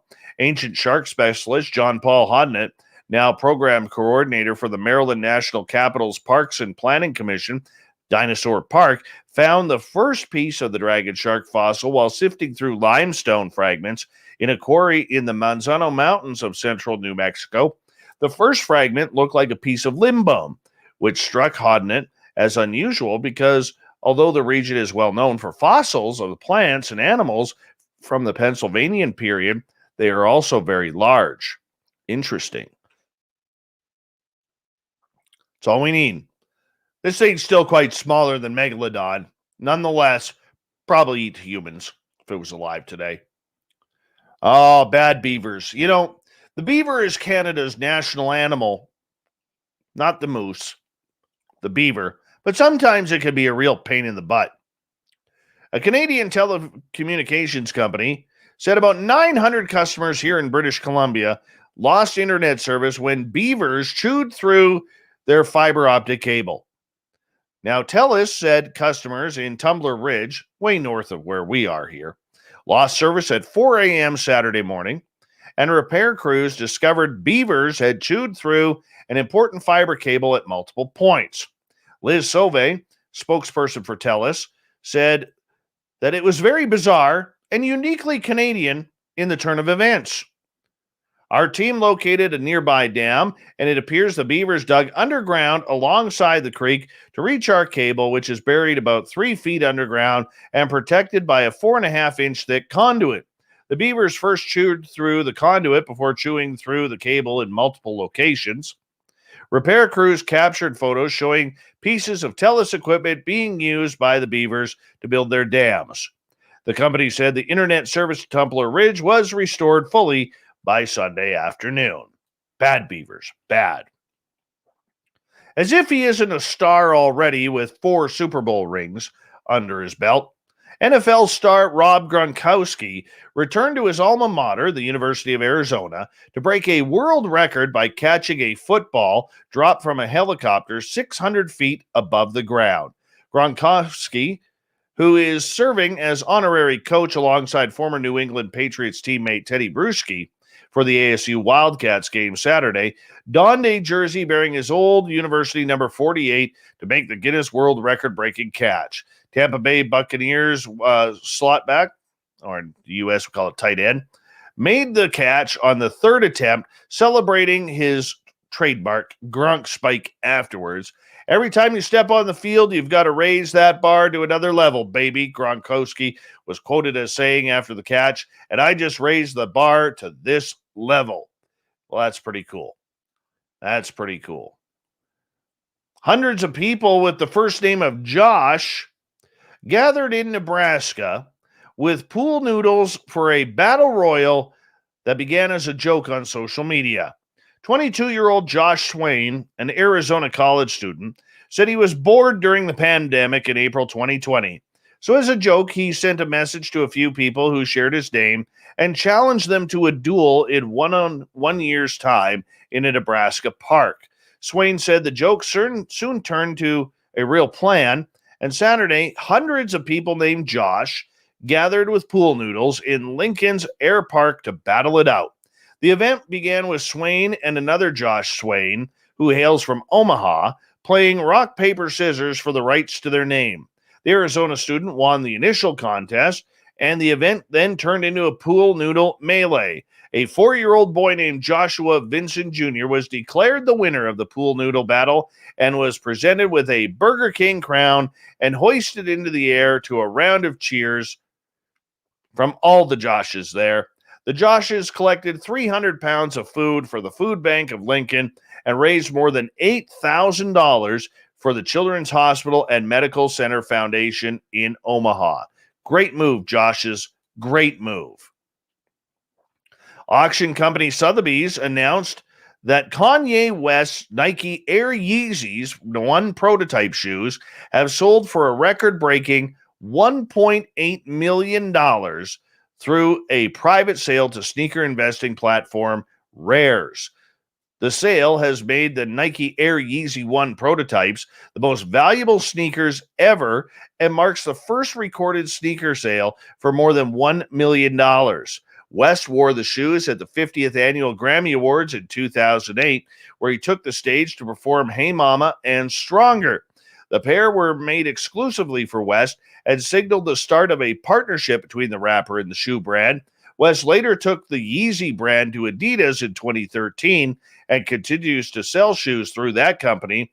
We are thrilled with the result, which nearly tripled the highest price on record. The sale speaks volumes of Kanye's legacy as one of the most influential clothing and sneaker designers of our time and of the Yeezy franchise he has built, which has become an industry titan. Furthermore, it builds on the recent growth in Sotheby's sneakers, which is now offered across our Buy Now marketplace, auction, and private sales, Bram Walker said. Kim Kardashian, by the way, filed for divorce from West in February after close to 7 years of marriage. What that has to do with the story, I really don't know, but it's in there. And finally tonight, this is a good one. Here we go. A dog named Lucia needed rescuing last week after injuring her paw while hiking, leaving her unable to walk. On the third day of a hiking trip in the Sesame Creek Trail in California's Los Padres National Forest, the 8-year-old Rottweiler injured her paw, and at the time, the dog and her owner were over 4 miles away from the nearest trailhead, could not make it back to the car. Lucia's owner, Kinga, says that while they were hiking back to the car, the dog stepped on a rock, cut her foot. Lucia initially tried to carry on, but just couldn't do it. Eventually, they stopped walking, and the duo had to call it the day up in the mountains. But nonetheless, they were rescued, the dog carried out, and the paw is going to be okay, and everyone is safe.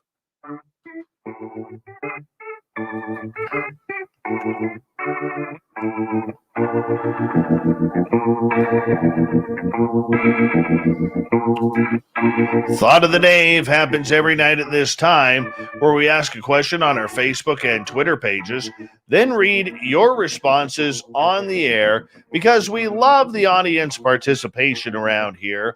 Today's Thought of the Dave is as follows. Who wins in a brawl between Dogman and Bigfoot? 13 ballads. Dogman took his training from the cryptid known as Basilisk. Basilisk can't even use his brute strength in the fight, so he learned tricks such as judo and karate. So if Dogman remembers his lessons, he could beat the big hairy brute he encounters in the alley. Greg, Dogman pins Bigfoot, but Carl, the special referee, gets distracted seeing Dave, allowing Bigfoot to get Dogman in the camel clutch for the win by submission. Damn rights, Greg. Damn rights. Eric, Bigfoot by 20. Joey, I think Dogman would have the speed and better damage than Bigfoot. Anthony, open the top of the cage or hell in a cell. Absolutely, Anthony. Valid question, he says, though. I would assume it would be easier for a Bigfoot to climb the cage, having opposable thumbs and all, plus reports of Dogman describe sharp claws. Gotta book it to believe it. Absolutely. Dirty filth. It's a tough fight. Dogman is quick and accurate with his attacks, but eventually Sasquatch takes the win by snapping Dogman in half over his knee. Oh yeah, the old backbreaker didn't go well. Nick, Sasquatch would definitely choke slam Dogman. I'd be quick over it, but it was Sasquatch and a bipedal. It would be totally different. Story dragged out with a real ruckus. And what really is with a bipedal? Clawing and biting, causing Sasquatch to retreat from the ring. No way Sasquatch gives up like that. Edie, Bigfoot, large, powerful, opposable thumbs. Dogman, not so large, stealth, not intelligent, but crazy, unpredictable. It would be a fight for sure. However, I feel Bigfoot would win in the end because of their intelligence, ability to think, and plan along with grip and strength. Gabe is pulling for Bigfoot. He is so strong, he would beat the snot out of Dogman. Tom, I'd go with Bigfoot, size and powerful grip. There was a case in Texas where a huge Dogman was found dead. The opinion was Bigfoot did it. Catherine, neither. They'd be too embarrassed at first, not noticing each other while peeing next to each other in the forest. Kevin, Colonel Steve Austin would win. Marty, there is no brawl as they both understand the concept of oneness. Jimmy, I'm going grilled cheese sandwich. Oh, wait, wrong movie. Captain Shirk gets the final word here. I believe Bigfoot hands down wins this. Dogman is all scary bark and no bite. Bigfoot can squish him like a bug and live to tell the tale. Oh, you know when Captain Shirk speaks, it is over. Mic drop. She, even though she's trying to find her glasses right now, the conversation is done. Thank you for everybody participating in the Thought of the Dave. We'll do it all again tomorrow on our Facebook and Twitter pages. Thank you so much to Captain Shirk for the SOR Newswire, and you can find that on our website. And of course, to Butch Witkowski and Strange Days, we'll talk to Butch at the end of next month. We got Mr. Ron Bumblefoot Thal rocking in the background with Little Brother is Watching. Bumblefoot is the official music of Spaced Out Radio, rocking us in and out of every single show. Get your horns up for the guitar god himself. Special thanks to everybody listening in at home, at work, in your cars, wherever you may be. Thanks to everyone in our chat rooms tonight on YouTube, LGAB, Revolution Radio, Spreaker, on Twitter at hashtag Spaced Out Radio, where Derek and the Snarkettes are singing right after.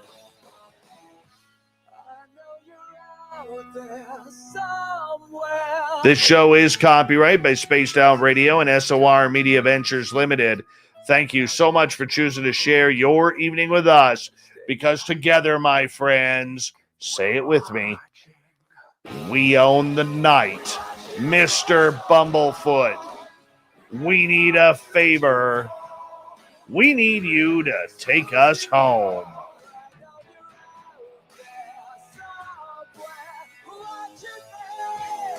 Yes, the Woo train has docked for the night, but soon, my friends, we shall ride again. Your seats are always available. Your tickets never expire. And if you want to bring a friend, we've got room for them too. Good night.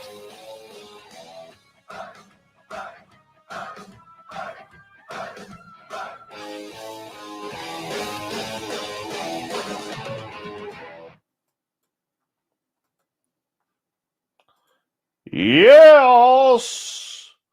That was a good show, people. Very good show. Very, very good show. We'll take that one. We will take that one. Yes, we will.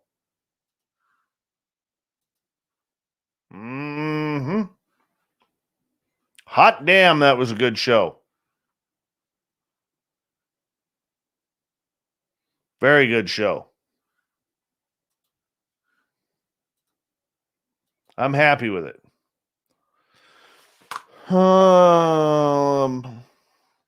Sebastian is a very, very brilliant man, the Michael Leger. and I know he's keeping an eye on it much more than I am. So I trust his work.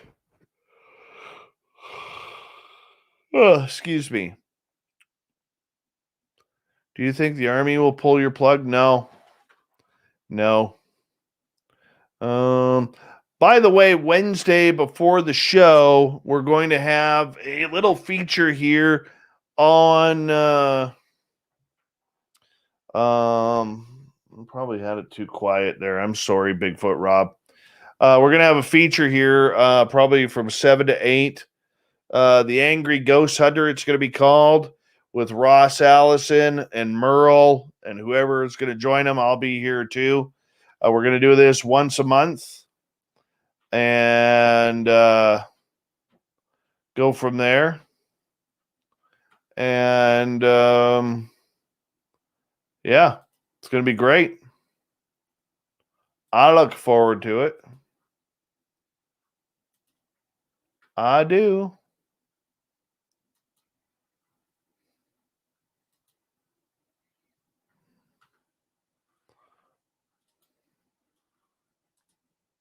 $147 people still here. Wow. You guys are amazing.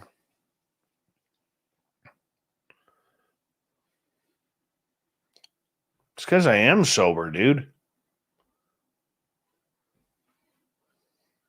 Saving all my pain for Vegas. That's what I'm doing. Saving all my pain for Vegas. It's just so much worth it there. At least that's my opinion.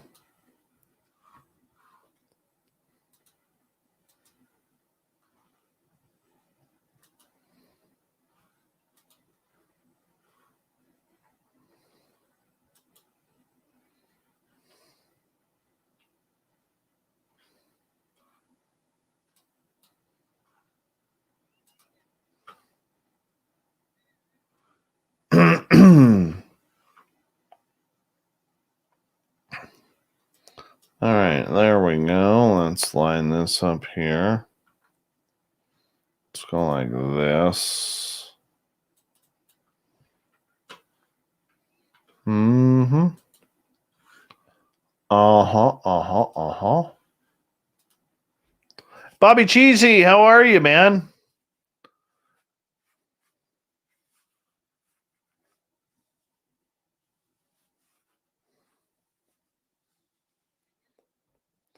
Dirty Filth coming through in the clutch again.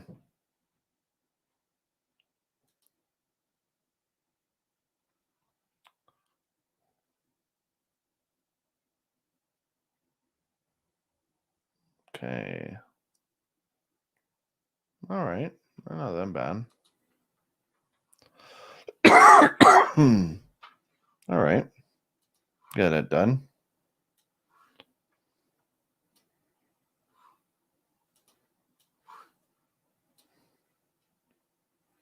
I could shut this computer off. Hold on. Go there. That's all we need right there. It's beautiful. Sweetness. Sweetness. No idea how excited that makes me.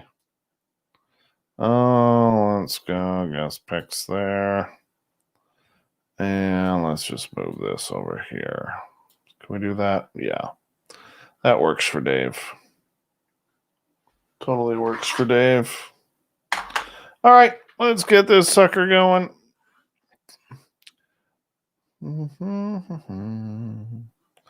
Vegas will happen when the borders are open. That's the key right there, is when them damn borders open. Once the borders open, we shall play, people. We shall play.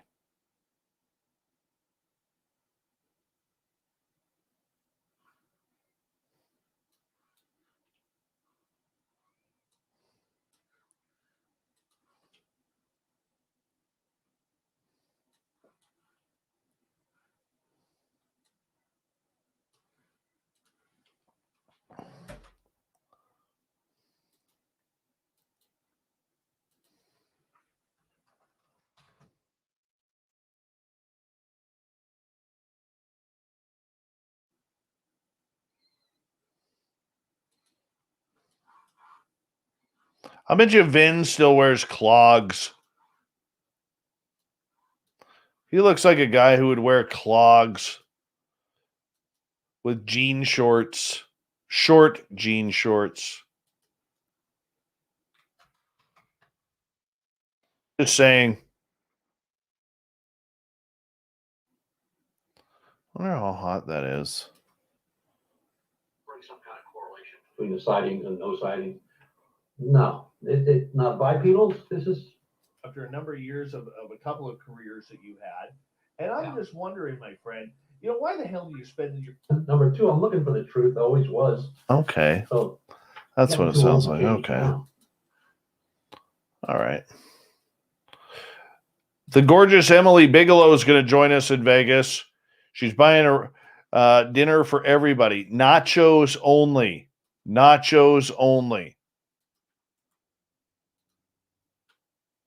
It's going to be like 48 plates of nachos.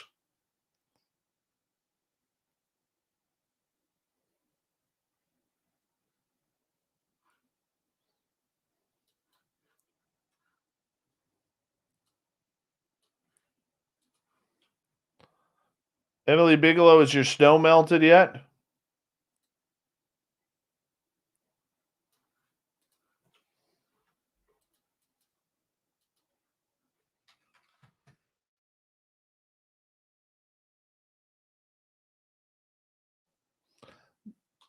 Thank you, Duke. It's a very nice comment there, man. Oh, not that one.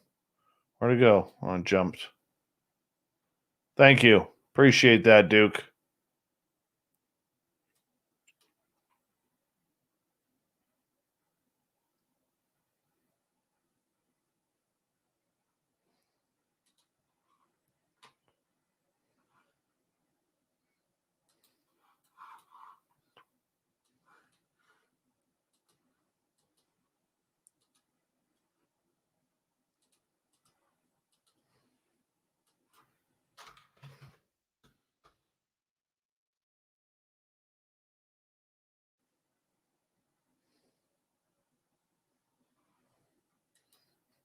I know the feeling, Brad. I'll dig into them nachos with you. We'll destroy them. You and me, Brad. We got the Emily Bigelow nacho train going. Totally.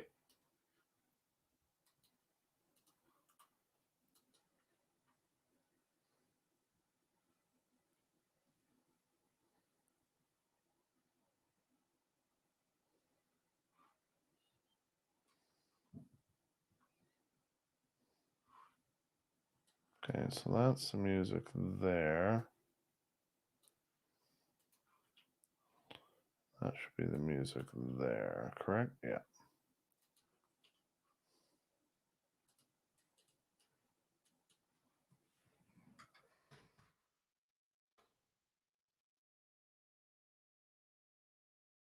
Pulled pork nachos sound fantastic.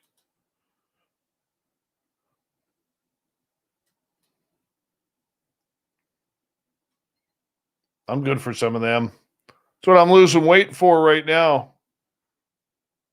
So I can dig into some of them nachos. See, I can't even speak. I get so excited about them.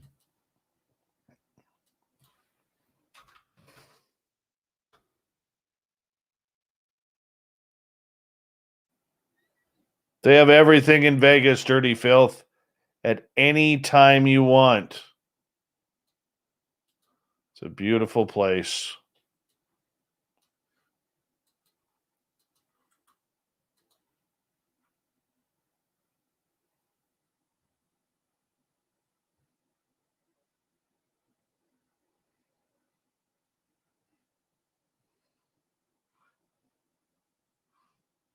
Did I cut that off too short? Really? I totally did.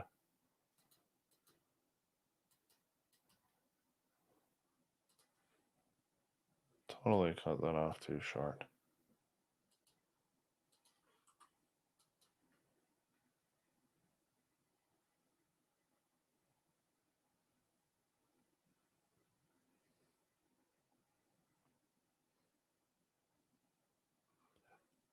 That's right, Amy Vegas. Oh, you better be there. I want a steak from my favorite restaurant there. I do. Not going to lie.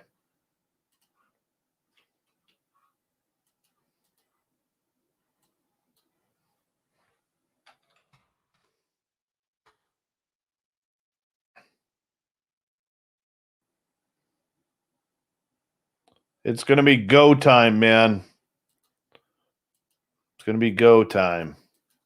With my luck, they'll open up the border like right before Christmas. It's going to be like, okay, Christmas presents for my children or Vegas for dad. That's going to be a heavy debate. Heavy, heavy debate.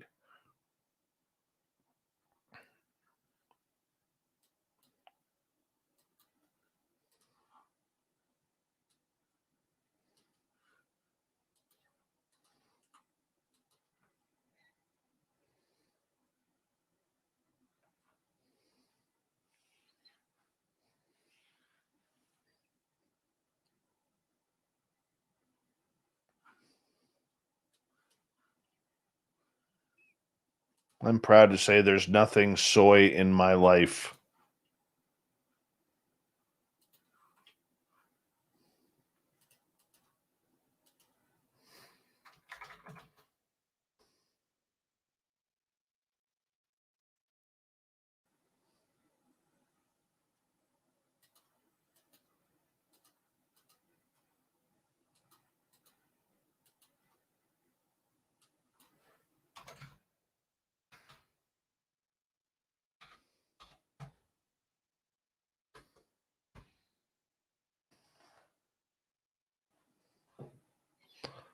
I have not met David Paulides yet.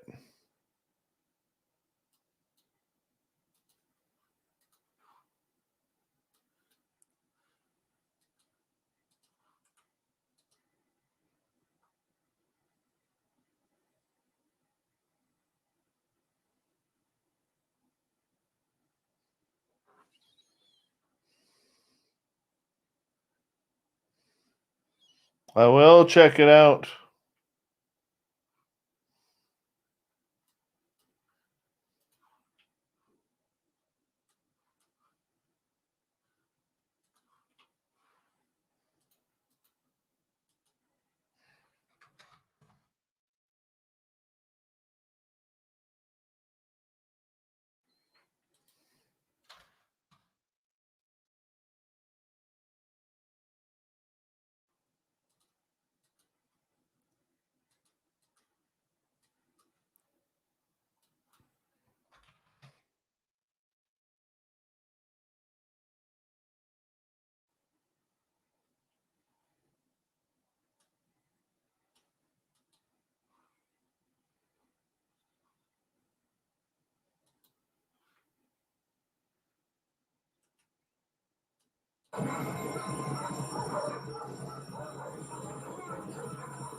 All right, I'm just going to run the dogs out. I'll be right back.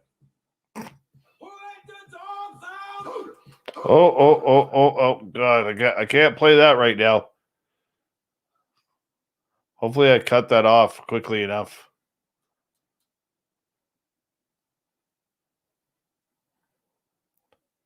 I would diss Bobo too for squatching this and farting here, and I would totally diss him. Paulides is the man.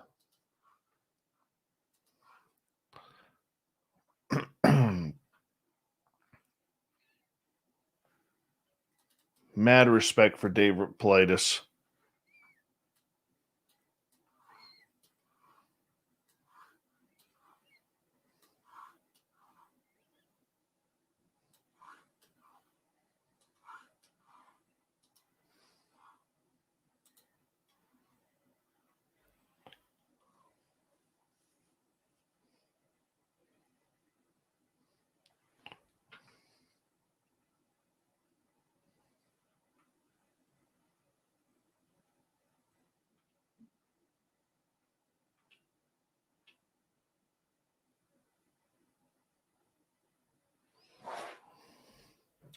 Hey, Barada, how you doing? MeWe is the new thing that a lot of people are moving over to from Facebook over there.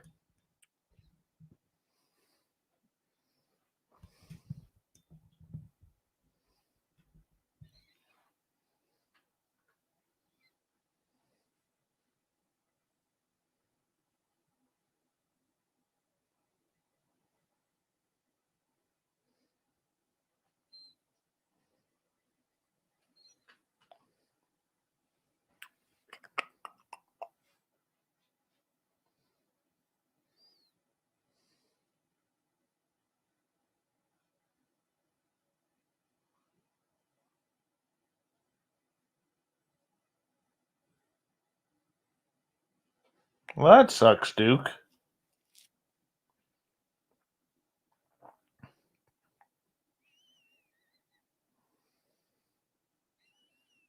I'll tell you what I hate about MeWe. At least it works this way on my computer, where in the chat rooms, I like to scroll with my little round thing here, and it doesn't let me. Drives me nuts. Hate that. I do. Horrible. It's terrible. It's unprofessional.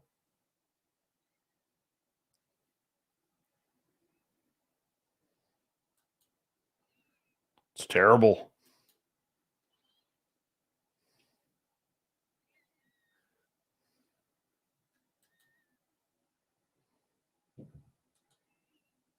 Unprofessional.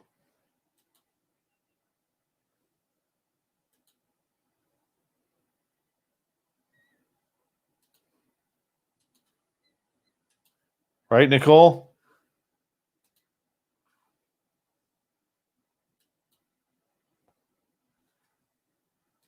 That's the way I think about it.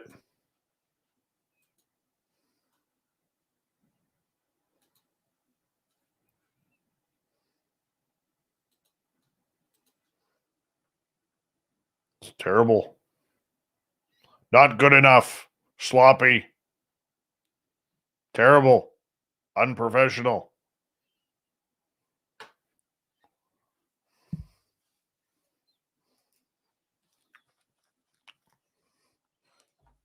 Just a cook.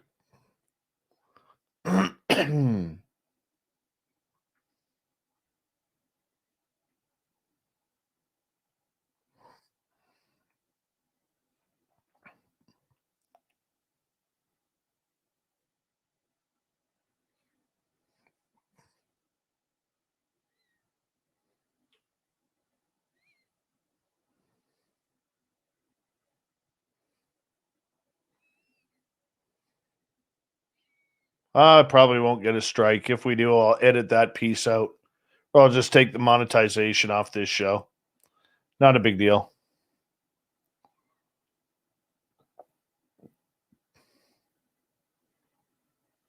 Sovereign, I think I know how to do my job, buddy. I really do.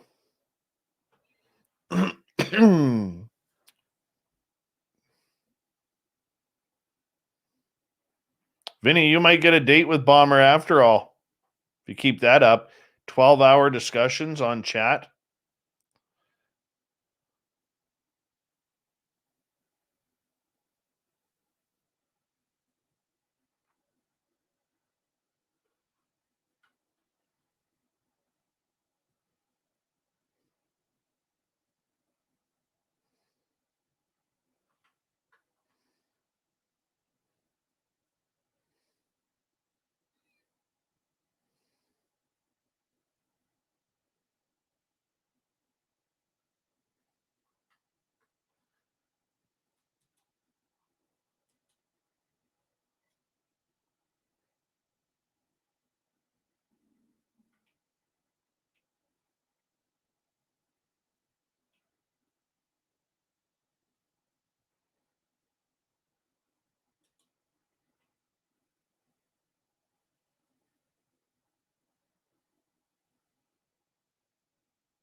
No, I haven't had Igor Burtsev on the show.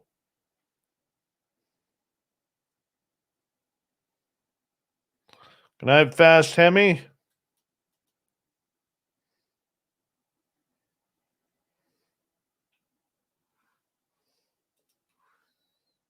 Good night, Fast Hemi. It's time to go. Do do do do do. Good night, Fast Hemi. It's time to go.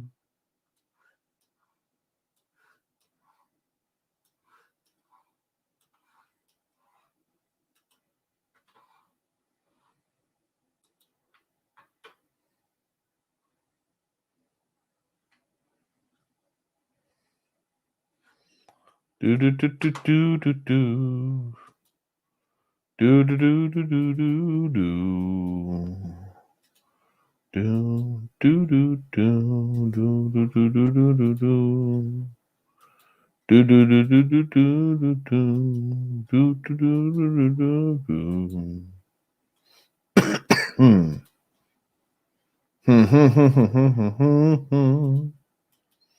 Do do do do do do do. Do do do do do do do. Do do do do do do do.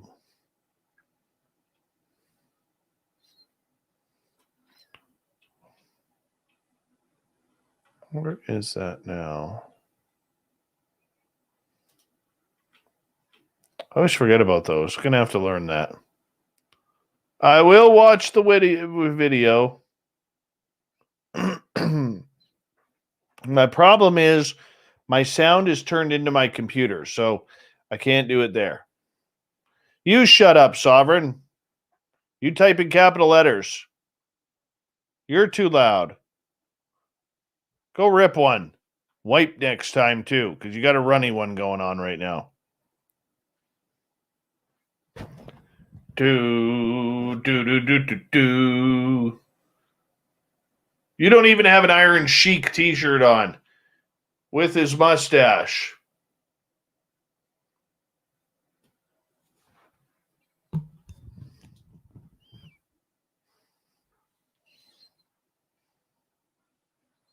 Yeah, set that up, Duke, with Corns, the booking guy. Yeah. Rye, you didn't expect me to drop a Team Sheiky on you, did you? No, you didn't. You know why? Because you weren't prepared.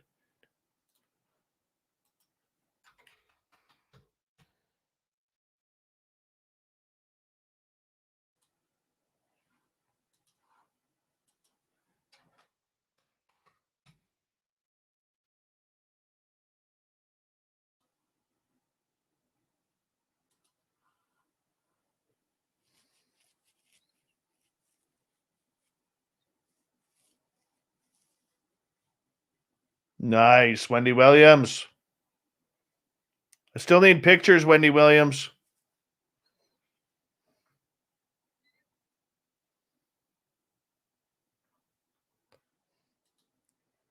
This is true, Emily. Very true. The rest of me's gone to hell, but I got great hair and a great voice. I'm going to get my sides trimmed again. This is looking terrible. I thought at first I was going to grow it out even. Not working. Yes.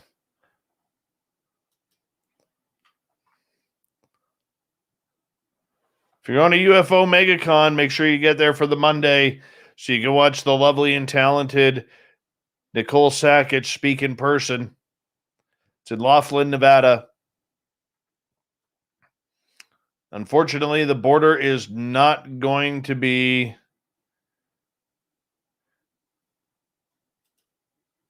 able to be. The border is going to make sure that I can't go to watch her. Otherwise, I was going to go and check it on out. No. Let's just shut shit down. Fuckers.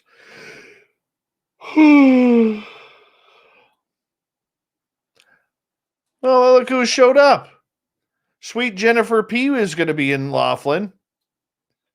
Look at that. You can do something that I haven't yet, and that's meet Nicole Sakic.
MegaCon.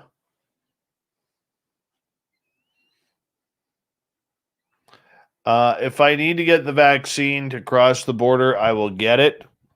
If not, I'm not going to get it. And the only reason why I don't want to get it is because I had such an adverse reaction to the flu shots in the past. Kind of freaks me out.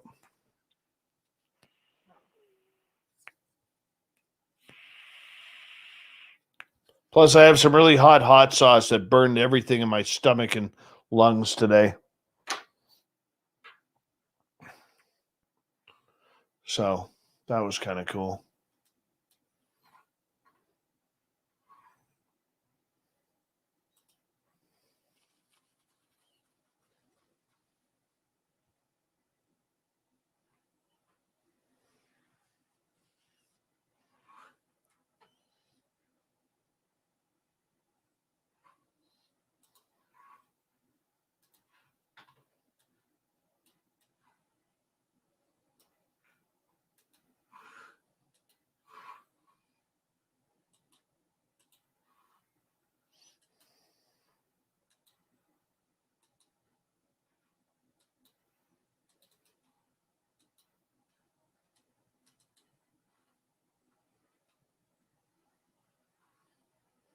Should be done.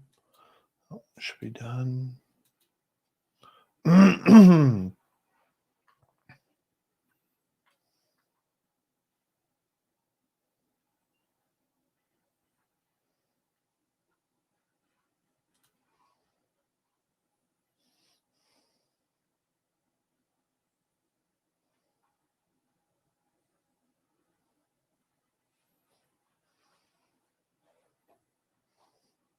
Good night, Crow Creek. You're very welcome, my friend. We'll see you again very soon. What do we have on tomorrow night? I don't even know. I got all screwed up with this whole Facebook crap.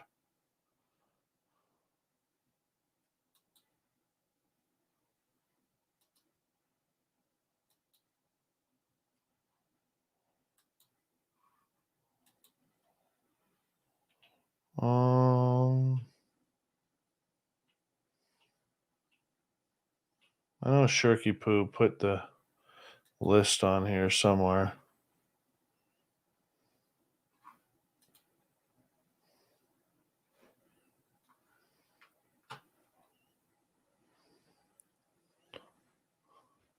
Jennifer, you can email Corrence the booking guy.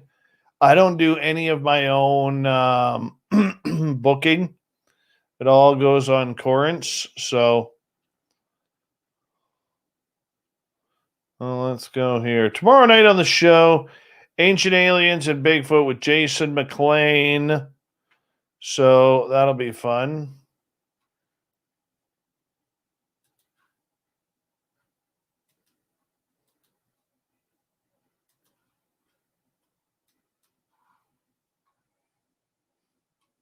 Hi, Randy Spurl.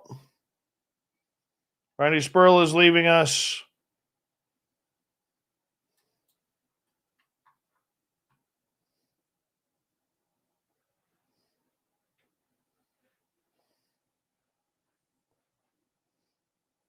I know, Bombshell, but I know. I know.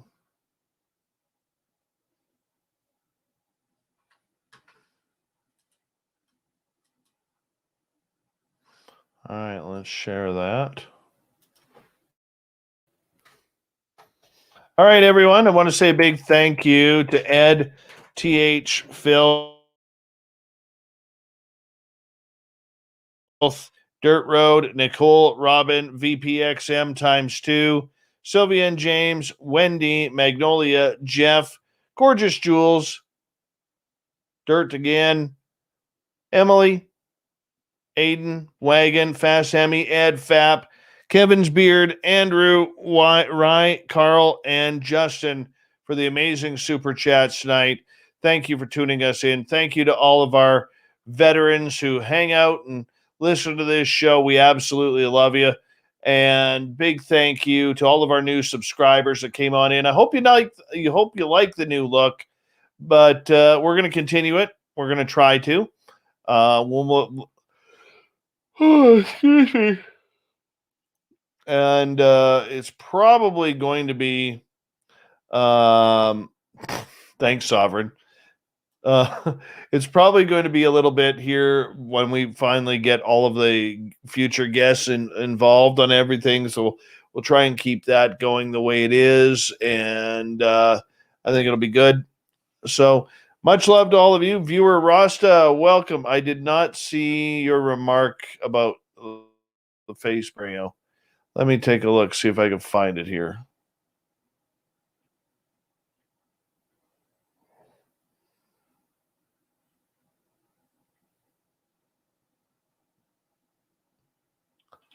I don't see it, my friend. I apologize. Yeah, I have the Spaced Out Radio group is still, it didn't get hit. Hey, Mr. Boob Tube, how are you? It didn't get hit, but our page did. Our page is gone. The SOR Newswire is gone. My profile is gone, but I have a new one. So, excuse me about that. When I get that yawn in, it's time for me to go. Love you all. We'll talk to you tomorrow night. We'll see you then. Take care. Rock and roll, man.